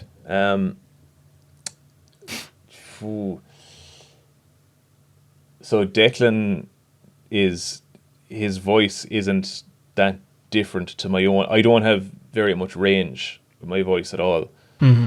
But like, I a background character is the character of Seamus, who's like one of the barflies. I like voicing. Ah, I fucking love Seamus. Yeah, I like voicing him because he's fun, because he's just a pig ignorant fucking ignoramus who is like, just always Are saying, you allowed to confess to a black priest? that's it, yeah, he's just a For fucking, a fucking Englishman. that's it, just a big fucking fat pig ignorant bollocks, and it's just great fun leaning into like just the fucking undiluted ignorance of the man. So I would say in any video he's Yeah. just a hoot to voice. That's good, yeah. Yeah. Out of all of the characters that you have written so far, which one would you say you resonate with the most? Frank. Frank, yeah. Frank. Yeah. Oh, That's- absolutely, yeah. Frank. I think like even all the times that we've been talking about Frank and like all the ways that you've used your own life experiences to somewhat tell a more lighthearted comedic side or even like a deep scene with Frank. I feel like that was a good answer. Yeah, That one was definitely written Frank. in stone. Yeah. Which was the hardest scene for you to animate? Which one really like kicked you in the teeth Oh. when you finally got down to doing it? So the scene on the, I think now, because it's quite a while ago since, like it's over a year ago since the third part came out, but the scene where Joan Elligan draws the gun on the lads in the car and starts shooting. Oh yeah. That's probably had the most. Yeah, that's probably had the most moving parts to any scene that I've done thus far. Mm-hmm. And I had a bunch of different iterations of like the same scene, and trying to find something that I thought worked well enough was difficult, and I kept reinventing the wheel as I was doing it. I had it storyboarded in a certain way, but then when I made it that way, I was like, nah, no, Something's missing. there's Yeah. something lacking. So I, like, because I'm shit at animation and everything is just like hodgepodge together, like I'm trying to work with what I know, because if I have to go away and learn how to use another program, God only knows will anything fucking ever see the light of day. So I'm trying to work with what I can with the limited toolbox of stuff that I know. And yeah, so there's a lot of stuff, like whenever I'm making anything, I'm learning on the fly. Like I'm not coming at this from a place of experience. I'm coming from this of like, I'm throwing shit at the wall all the time and seeing what sticks. Mm-hmm. So there was a lot of figuring out in that scene, and I'm always trying to be as sparing as I can, as any animator is. They're like, Yeah. I need to try and get this scene across in as efficient a manner as I can. So I'm trying to find the happy ground where I'm like, okay, I have X amount of frames, I have X amount of assets, I have X amount of movement, and I'm trying to find the right amount of movement to sell the scene well enough. And even though my animations, even to call them animations, I don't know, is that even a fair term? I suppose it is. Yeah, we actually touched on this earlier on. Yeah. I guess it's animation, but it's rudimentary animation, and it's fucking crude animation. But Everything starts somewhere. yeah, this is it. So yeah, I guess insofar as complexity is concerned, I think that sequence is probably as complex as I've done thus far. So yeah. Yeah, I watched that scene and I thought it was fucking hilarious. Thanks very Just much. the way the fucking like peak microphone as fucking Nelligan screaming with like the demonic expression. It's the funniest shit. Like Yeah. The peak microphone was actually, that was like intentional as well. was it? Yeah. Yeah, that was it, because I love that. we tried to do similar things before, where we're like, trying to amp up the sound in post, and like trying to deliver like a performance where you're actually just screaming, and like trying to have the microphone like trying to keep it from peaking. Yeah. I just kind of said, you know something, we're trying to get across a man who's at the end of his fucking tether now. So it was actually what actually inspired me was when I started making the videos, I didn't know what the Big Les Show was. I'd never seen it, Oh yeah. and I had Fucking no love that idea. show. But then, I love it now. Now I'm like a huge fan of it. Fucking all caught up on that shit. Like Sassy the Sasquatch fucking broke me. Yeah, yeah, yeah. Again, there's another fella where I'm like, you fucking talented bastard, you like fuck's sake. Yeah. But And then you look at his older animations, it's like, Jesus Christ, like, yes. how the fuck did this get from, like, here to Sassy the Sasquatch in, like, 5 years? But here's a piece of trivia. He made those early ones. He was still in school when he was making those, and he drew those in Microsoft Paint with a touchpad on a fucking laptop. That's disgusting, like. Yeah, yeah, yeah. So even though they're shit, when you consider the tools that he was using, Yeah, they're pretty damn good when you take that into consideration, you know? that is true, yeah. So like, once he gets, like, a yeah. proper drawing tablet, it's like fucking taking the weights off. Yeah, yeah, yeah. Like, it's like an anime, it's like fucking Rock Lee taking off his leg weights and shit like that. Yeah. It's like, oh fuck. Yeah. Oh god, he's got more powerful, fuck. Absolutely. But I remember people, like, there was a few comments popped up. It's like, oh, this is like the Irish Big Les Show. And I was like, what the fuck is the Big Les Show? And small caveat, like, the fact that someone even compared what I do to the Big Les Show is like just the biggest compliment ever. I'm nowhere near I as definitely fucking... saw a lot of vibes between, like, your show and Big Les, yeah. Jesus. I honestly thought that, like, you had watched the Big Les show prior to making Dole Days, because I saw a lot of, like, the kind of comedy between that show and yours. So to actually know that you had seen the Big Les show after you had made Dole Days, I was like, oh, that's interesting. Well, I think, when did I start watching it? Yeah, it was around the time of Dole Days 2 is when I started watching the Big Les Show, because I'd seen a few comments popped up, and I was like, what the fuck? And then I went down the rabbit hole and I watched all of it, and I called Skin on camp. yeah. I called friends of mine over and we did marathons of it. I watched the Big Les through with a bunch of different people, much the same way as I have done Berserk. So yeah, I noticed something that, like, whenever characters in that started screaming, there was no fucking about and no kind of going, oh, the noise is peaking, or, you know, the microphone is peaking, and all that kind of... Just go for it, like. They just didn't give a shit, and it sold it so much better. It was like, oh yeah, just the fact that it sounded like the fucking speakers were having a calf just fucking sold the fucking insanity of the whole thing. So, like, the rage of the characters, like, really comes in. Yeah. So, to where it's like, it's borderline assaulting your eardrums. Yeah. So I remember once John came over that day and he was voicing the character of Joe Nelligan. He was like, oh, how are we gonna get around the screaming and the peaking? And I said, we're not. And he was like, what? And I said, fucking go for it. I was like, fucking scream. Trust me on this, lad. Yeah. Scream until the fucking speakers explode. And he's like, yeah, but is that not going to sound awful? And I'm like, yeah, it will. And that's exactly what I'm going for here. And I think it worked anyway. I agree, yeah. I was like, yeah, fucking excellent. Like, the fact that it sounds like the fucking thing is bottoming out, I think sells the character's absolute fucking end of tether fucking rage. And, yeah, just the fucking insanity of the scene. I think it complements it. So, in Dole Days, there's a lot of stories that are reminiscent of Irish culture, be it boy racers, the Ga, the Dole, etc.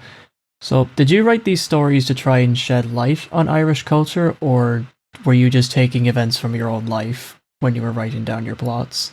Or did you just find the setting funny enough to make it, like, a part of your show? Well, I suppose, like, we're all products of our environment to one extent or another, so I couldn't but draw on the stuff that I would have been exposed to as a kid, be it the religiosity or the, you know, just the taking an interest in cars and stuff, because I was trying to fill the vacuum that is the vacuum where others would fill it with like sports and, you know, stuff like the GA and football and all that kind of thing.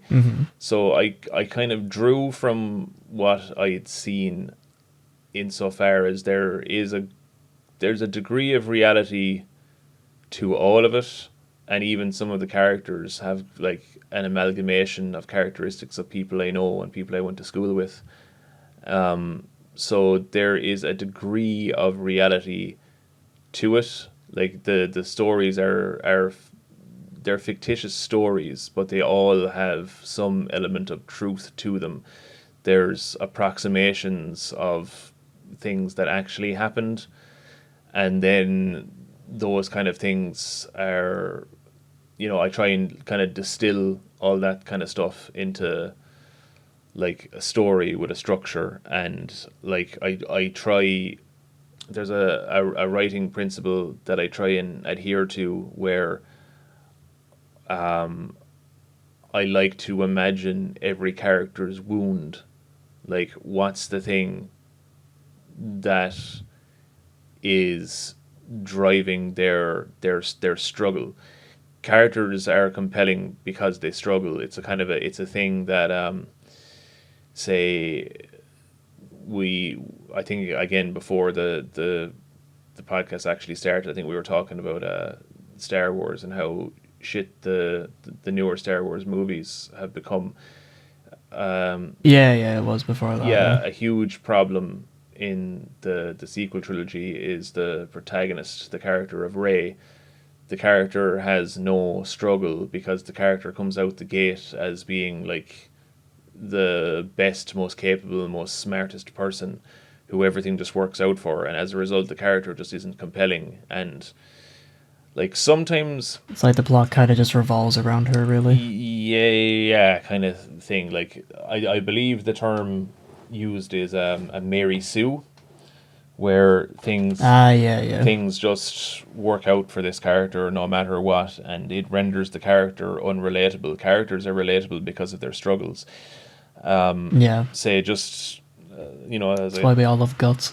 Yeah, that's it. The struggler. That's why he's so compelling, is because, you know, he's had the worst things happen to him, and in spite of it all, he keeps getting up and he keeps fighting.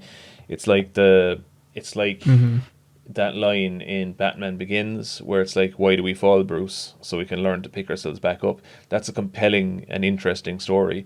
Like fundamentally, if a character is wounded and they're struggling with something, you want to see them overcome their struggle.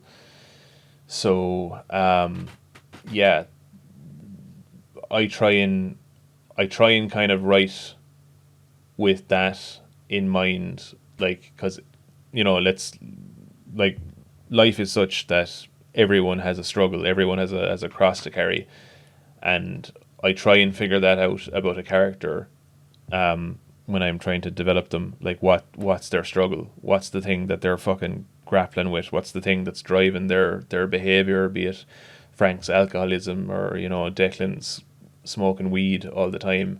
What are they trying to cope with? What's the thing that's making them, you know, seek out like a crutch, or you know, what's driving their fucking pathology, or you know, this kind of thing. So I try and come at it from that point of view anyway. Okay. So every show has like some kind of catchphrase. In fucking Big Les, we have like Sassy's fucking like, "Yo, what's going on?" And fucking like Les is all fucking like, and things like that. And fucking hell, that's a fucking, they were pretty solid impressions there, lad. Cheers, yeah, that's what a few years of theatre school will do to you. Fucking class. The voice can either be like somewhat like down here to being like all the way up here, which is great for fucking like anime voices fucking and great shit. Range. Cheers, thanks. But I think your like what's going on is the Jesus lad, that would give a horn to a snowman. Yeah. And I have to know, where did that come from? Who was the legend that created that phrase? So that phrase, that was something that like I used to hear. It actually came from the generation that kind of preceded my own, I was an accident. Both my siblings are like 18 and 19 years older than me. Mm-hmm. So I remember like being in the car with my brother and overhearing like, you know, phone calls where maybe they were talking about like some or sorry, no, it wouldn't have even been that. It would have been like in pubs and stuff. My brother might have gotten the job of like looking after me or something like that, and because it was the 90s in Ireland, you could just bring a kid into the pub, no bother, and Yeah. someone could go for a feed of pints, and you'd just be sitting there, and you'd overhear they might be talking about someone around the place who was you know, reading between the lines, a very attractive young woman, and someone might just break this like, Jesus lad, she'd give a horn to a snowman, and you'd be like, fucking absolutely fucking brilliant. And I remember hearing that so many different times in pubs and, you know, these kind of settings where it would always be, and it would nearly always be some pig ignorant bastard that's just fucking that's like fucking delivering it. And I was just like, yeah, there's something so base about it. This base lust for the contradictory gender, I suppose, like women in this case, obviously. And there was something that just sold that phrase being attached to someone who is a fucking base creature, who doesn't really demonstrate much in the way of higher brain functions and is just driven by their carnal desires. But I wanted to actually even like take it like a step further, where if you actually probe the character of Joey on it, Joey doesn't even fully understand the context for what or why he's saying it. He's just heard it. Yeah. He's just been hearing it all around him, and he's like a parrot, and now he's saying it. Whereas like sometimes when he's pressed in it, like, you know, someone says something and they're kind of going, oh, this is, I think it might have been at the end of the first Dole Days video, but it's like, yeah, I think it was. Yeah, I think Declan's gone on about the potential of, you know, getting a bit of fanny down to the session kind of thing. They all look at him and Joey's like, what? Yeah, it's like, would that not give a horn to a snowman? And he's like, I don't know, I suppose. Like, he's just fucking, and he's just like, doesn't understand. He's just caught with his fucking pants down. He's like, oh, fuck it. Yeah, that's it. And then, like, I think earlier on in the video as well, he also demonstrates that he doesn't fully understand the context. Oh, yeah, he's just saying it like at fucking random bits. Like, I think it's like when they're driving around, he just goes like, that would give a horn to a snowman. Yeah, and even in the back of the car when Joe Nelligan is shooting at them in a state of panic. Yeah. He's saying it now, but he's just saying it in a panic tone of voice. Jesus, lad, did I give a horn to a snowman? And even though it's like, the context is like, it doesn't fit the context at all, but he's a fucking moron. He doesn't know what else to say. And even bits where it's totally fucking mint. yeah. It's even like totally inappropriate for him to say it. Like fucking the other guy. I don't actually think I've actually said his name in the videos, but in my head the character's name is Mikey, but he's the high pitched voice guy. But I think the way the scripts work, no one's just ever actually said his name. Declan's in big man mode. Yeah, that exactly. But at one point, he's having this candid moment where he's actually copping to the fact that he got so down at one point that he tried to take his own life, and without missing a beat, Joey comes in. Jesus, lad, did he give a horn to a snowman? And everyone's like, what? And he's like, he's like, fucking doesn't get that it was inappropriate to respond to what Mikey said by saying that. Oh, it's fucking gas. Oh, Jesus Christ. He's just like a complete and utter retard that puts his fucking foot in absolutely everything. Like, that phrase was already like fucking amusing to me when I watched it, but like now that I know the actual context, that fucking shit's so much funnier. Yeah, he just doesn't even know why he's saying it. He's just heard, you know, it's peak ignorance, like. Yeah, he's heard other people saying it, so now he's saying it too. It's like I've been that fucking lad where I've heard a phrase being spoken and I didn't know what it meant, and I said it for like a good while until someone finally went, do you know what that means, Jack? And I'm like, fuck. It's like, leave me alone. Fucking. It's like, fuck off. Yeah. I have autism. You're being ableist. Yeah. But anyways, Aye. so to go from pure lightheartedness right back to deep and serious, I wanted to ask you two last questions, and I think this one is probably going to be the deepest I'll ask you tonight. Oh Jesus. So, from all that I've listened to you from various podcasts and just trying to wrap my head around the themes and the inner messages of Dole Days, you'd consider yourself to be like a bit of a nihilist, yeah? Or would that be like an accurate term, or would there be like a different term that would be a bit more accurate to yourself? You're probably right. Yeah. I'm quite nihilistic, I suppose. I'm quite cynical. A lot of the time, I'd really rather not be, but to try and pretend otherwise would be a bit disingenuous. Now, I Mm-hmm. I like I'm a cynic who definitely wants to be proven wrong. I sincerely hope that all of my more cynical takes on reality, like even though if I had to be honest and be genuine about the way I see things, I would have to say that yeah, I'm quite nihilistic in my outlook, but I am open to changing my mind, and to I would love to have my mind changed on a great many things. Okay. So, as somebody who has the mindset like that, what would be your advice to someone in their early or mid 20s in regards to finding and pursuing meaning in a world where there's none to be found?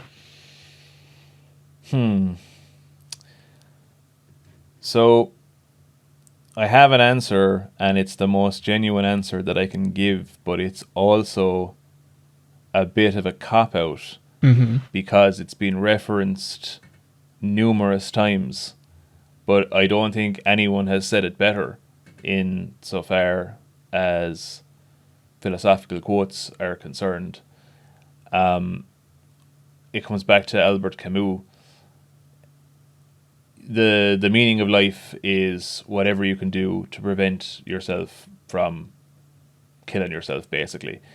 So, you know, there's different contexts to that. I mean, if creativity is your jam and you get your joy from that, I think, yeah, grand. Like, it is important, I guess, to have, like, it's probably the most important thing to have something that sustains you. For some people, that is, a relationship, or it's their job.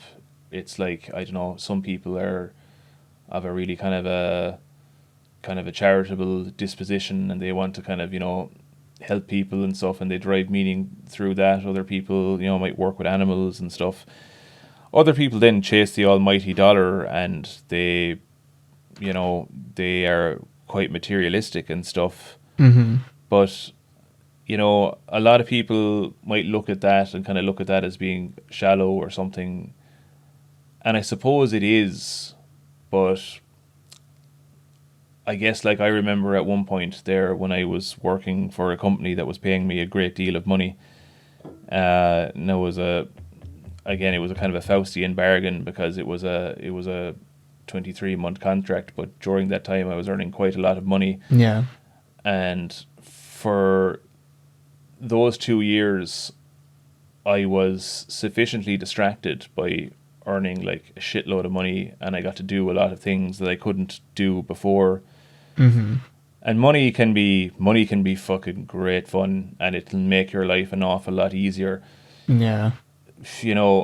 I don't know if it would bring you happiness long term, but I would But in the short term, there would definitely be like an alleviation from like the usual despair. yeah, and there's certain misery that, like, we could all be depressed, but I think it's better to be depressed in a house that you own and don't have to pay rent or a mortgage on, as opposed to, you know, having to deal with your depression and also deal with like a never-ending onslaught of bills and having to sell your soul to some bastard of a job. But say if you are like passionate about something, like I'm always in absolute awe of my good friend Ducky and the manner in which he was able to escape the 9 to 5 grind, and now he does something, and he's his own. He does something that he loves, and he's his own boss. And even though like he's not like a fucking billionaire or anything like that, his time is completely his own, and he gets to work whenever he wants to, and he gets to stay at home with his dog, and like he chooses when he has to interact with the world. And like I am just in absolute fucking awe of the man, and I was a naysayer in his ear in like the beginning, and I was kind of more projecting my own self-doubt outwards, and I was kind of like, sure, that's never going to work, lad. And it has worked, and thank fucking God he didn't listen to me. And you know, he's derived a sense of meaning from what he does, and he's made something for himself, and he's carved out a life that he's comfortable in. And I would encourage everyone to try and do the same. Don't you know, spend your entire fucking life in a soulless, like, dead end job.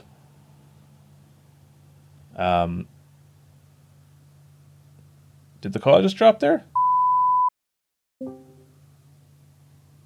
Oh, there we go. Oh, you're back. Fuck me, I had no idea what happened there.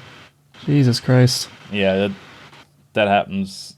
Like, sometimes routers just reset in the middle of the night, or internet providers just pull the plug for some reason. But great. That's just fantastic. I've just fucking completely been thrown off my groove there, Jesus Christ. I know, yeah. You probably got, so, like, what were you saying before the internet cut out? Yeah, so are you recording now? Don't worry, I haven't stopped my recording, so it's great. Oh, yeah, oh, cool. Yeah. Yeah, so I was just saying, like, yeah, so if you can carve out something for yourself like that, escape a monotonous existence, it doesn't have to be necessarily in the creative realm. Like, maybe, I don't know, maybe find a job that you fucking don't hate. I don't know, this is all very fucking platitudey.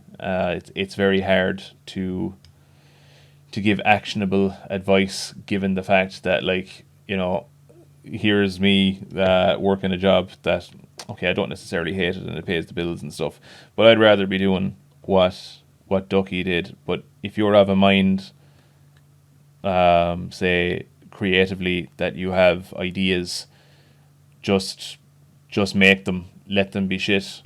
Once you start to build momentum, there's compound interest in that over time, and if you can succeed where I failed in being consistent, it will eventually pay off. Yeah. And my good buddy Ducky is evidence of that.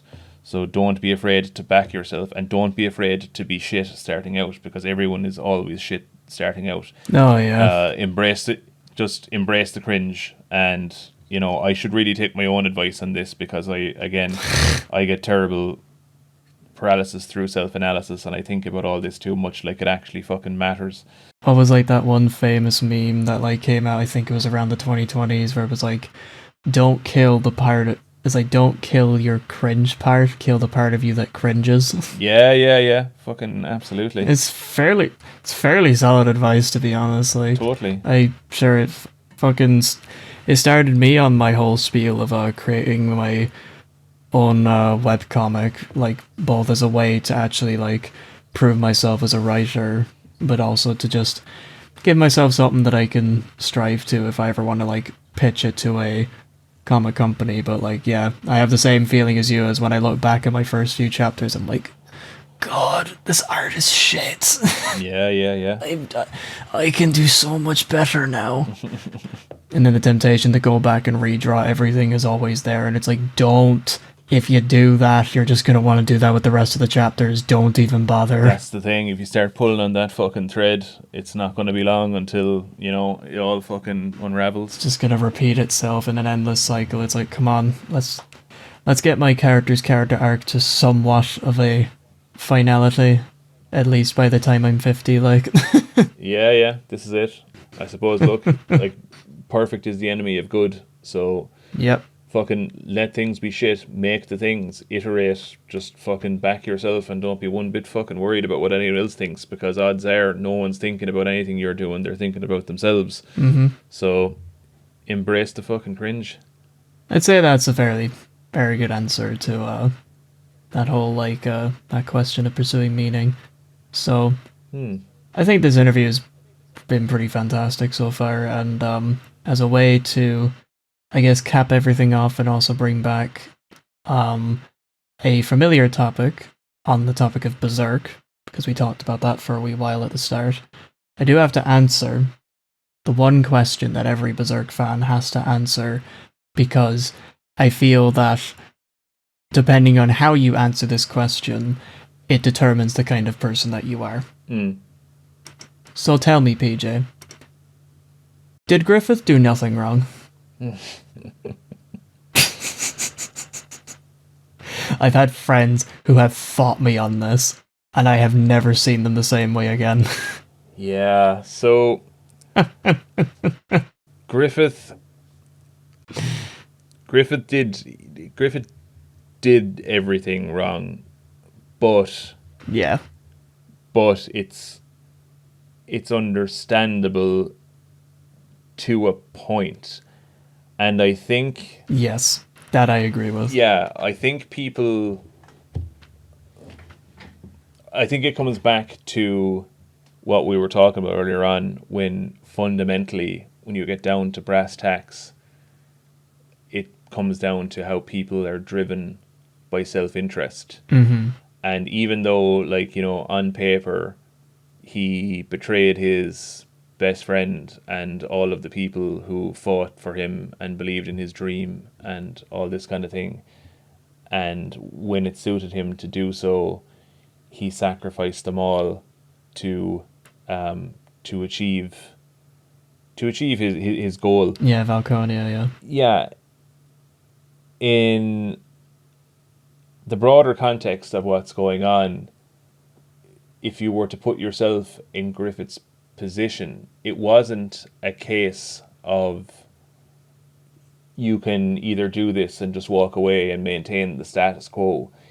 He was also a disfigured, mutilated version of his former self, and he's been given the option to not only return to what he was, but to exceed what he ever was. Yeah. So the stakes are even higher than they were when he was in his prime, when he was like, when he was the captain of the Falcons, yeah, the leader of the, like, the it's weird because in the anime they say the Band of the Falcon, in the manga the Band of the Hawks. That's it. I think that's the word I'm looking for. I could be wrong. It has been a while since I've read the Golden Age arc. Well, like, I think it might depend on like different publications and stuff and different localizations. Yeah. But sometimes it reads as Band of the Falcon, other times it reads as Band of the Hawk, and it's like, okay, but whatever. In either case, Falcon Hawk. Fucking tomato, like. Yeah, fucking large predatory bird, which is Griffith. Like, I mean, he's, he always does that thing where it's like, oh yeah, his eyes, he was looking at me like a fucking hawk, like, yeah, looks at its prey kind of thing. But there is nuance to trying to assess. Like, that's when a piece of writing is compelling, is when, like, it's not as simple as going yay or nay. I think a lot more people would do the same thing if they were in the same position, more than they would care to admit. It's not just that he made a decision to betray his friends for ultimate power, but he was sort of like getting his life back as well. It was that whole like ordeal that he had with the eclipse it was pretty much to answer the question, what would you like if you lost literally everything about yourself and you got a chance to get everything back and more, would you take it? Yeah, and a lot of people will say that. Oh, you wouldn't do that. It's like, yeah, you fucking would. Get out of here, like. Yeah. You'd probably do it for might, a lot less. yeah, exactly. So you might like to think, or you might like to morally grandstand and say, oh no, I would never do such a thing. But were you in that position, I'm not so sure I fucking believe you. Mm-hmm. And even though it's fucking terrible, it's a horrendous thing that, you know, you could never frame it any other way than that was a terrible, horrific thing to do. Yeah. Like, I have to call bullshit if anyone says that it's not completely and totally understandable. Like, when you see all the scenes, like, he's there, and he was someone that, like, you know, Casca fucking adored, like, yeah. Worshipped. Fucking kissed the ground under his feet, like. Yeah, and now, like, you know, she's minding him like what you would a fucking sick infant. And yeah, before, where she was hopelessly in love with him, now she looks at him as this thing to be pitied. Yeah. And he sees, like, you know, he's looking through the gap in the tent at, like, her and Guts embracing and all this kind of thing, and it's, you're taking my tomboy GF, you fucking prick. Yeah, this kind of thing, and how it's, that was mine. Yeah, it's just salt in the wound, and like, yeah, he's making an attempt to kill himself before the Ballad comes back. Yeah, he's trying to puncture his throat with the sharp rock. Yeah, and he's just like crying inside the fucking helmet over this fucking husk that he's become. The helmet's there just to hide like what he's actually become underneath, which is just an absolute fucking corpse of a human being. Yeah, so while most people would say, oh, he did everything wrong, it was inexcusable and all that, and in some sense they're right, but in another sense I don't believe an awful lot of people that say they wouldn't do the same thing in that position.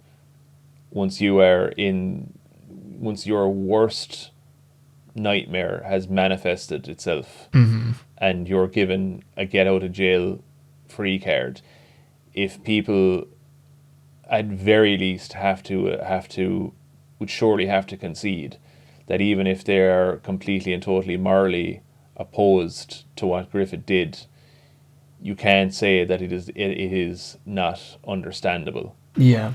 That's absolutely fair. Yeah. And I think that's a fucking brilliant answer. Sound that. Because you understood the complexity of Berserk and didn't see it as just a fucking way to aura farm on TikTok to people who have not yet even discovered the idea of puberty. Yeah, that's it. But yeah, I think with all that, like, I think that concludes all my questions. Unreal. Thank you so much for at least, like, taking, what's it, like 5 hours now? Jesus Christ. Just to fucking chat away with me. You have no idea, lad. I've gotten so much fucking material out of this. Like, the fucking Dole Days video is probably gonna be, like, it. Because, like, my videos just, for some reason, have gotten, like, just longer over time. Like, I guarantee you that Dole Days is going to be like 40 minutes to an hour, like. Unbelievable. I'll have plenty to talk about. Really look forward to seeing it. Yeah, I hope I do it justice, and And I am deeply humbled by the fact that you, like, watched the stuff, enjoyed the stuff, and actually just reached out and asked me to do this. This has been great, like, I've had a blast. That's good. I really wish you the best of luck with the rest of your, like, your animations and things, and you too, man. Sure, when you reach up to the 100k, I'll say it's like, I knew him, I talked to him before he was big. Oh Christ. Oh Lord save us. I'd say it's more likely that you're gonna get there long before I am anyways, lad, with your consistency and your. Don't worry, I'll be dragging you up with me, like. Fucking real. Excellent. Yeah. We'll have to collaborate again on future stuff. Fuck yeah, I'd definitely be down for that. Like, if you ever need, like, a voice or anything like that, I'm more than happy to supply my vocal cords if Excellent. puberty decides to finally kick in again. Well, you've demonstrated that you have fucking serious range. Like, again, that's something that Cheers, lad. I just do not possess. So, yeah, I absolutely recognize. I recognize the.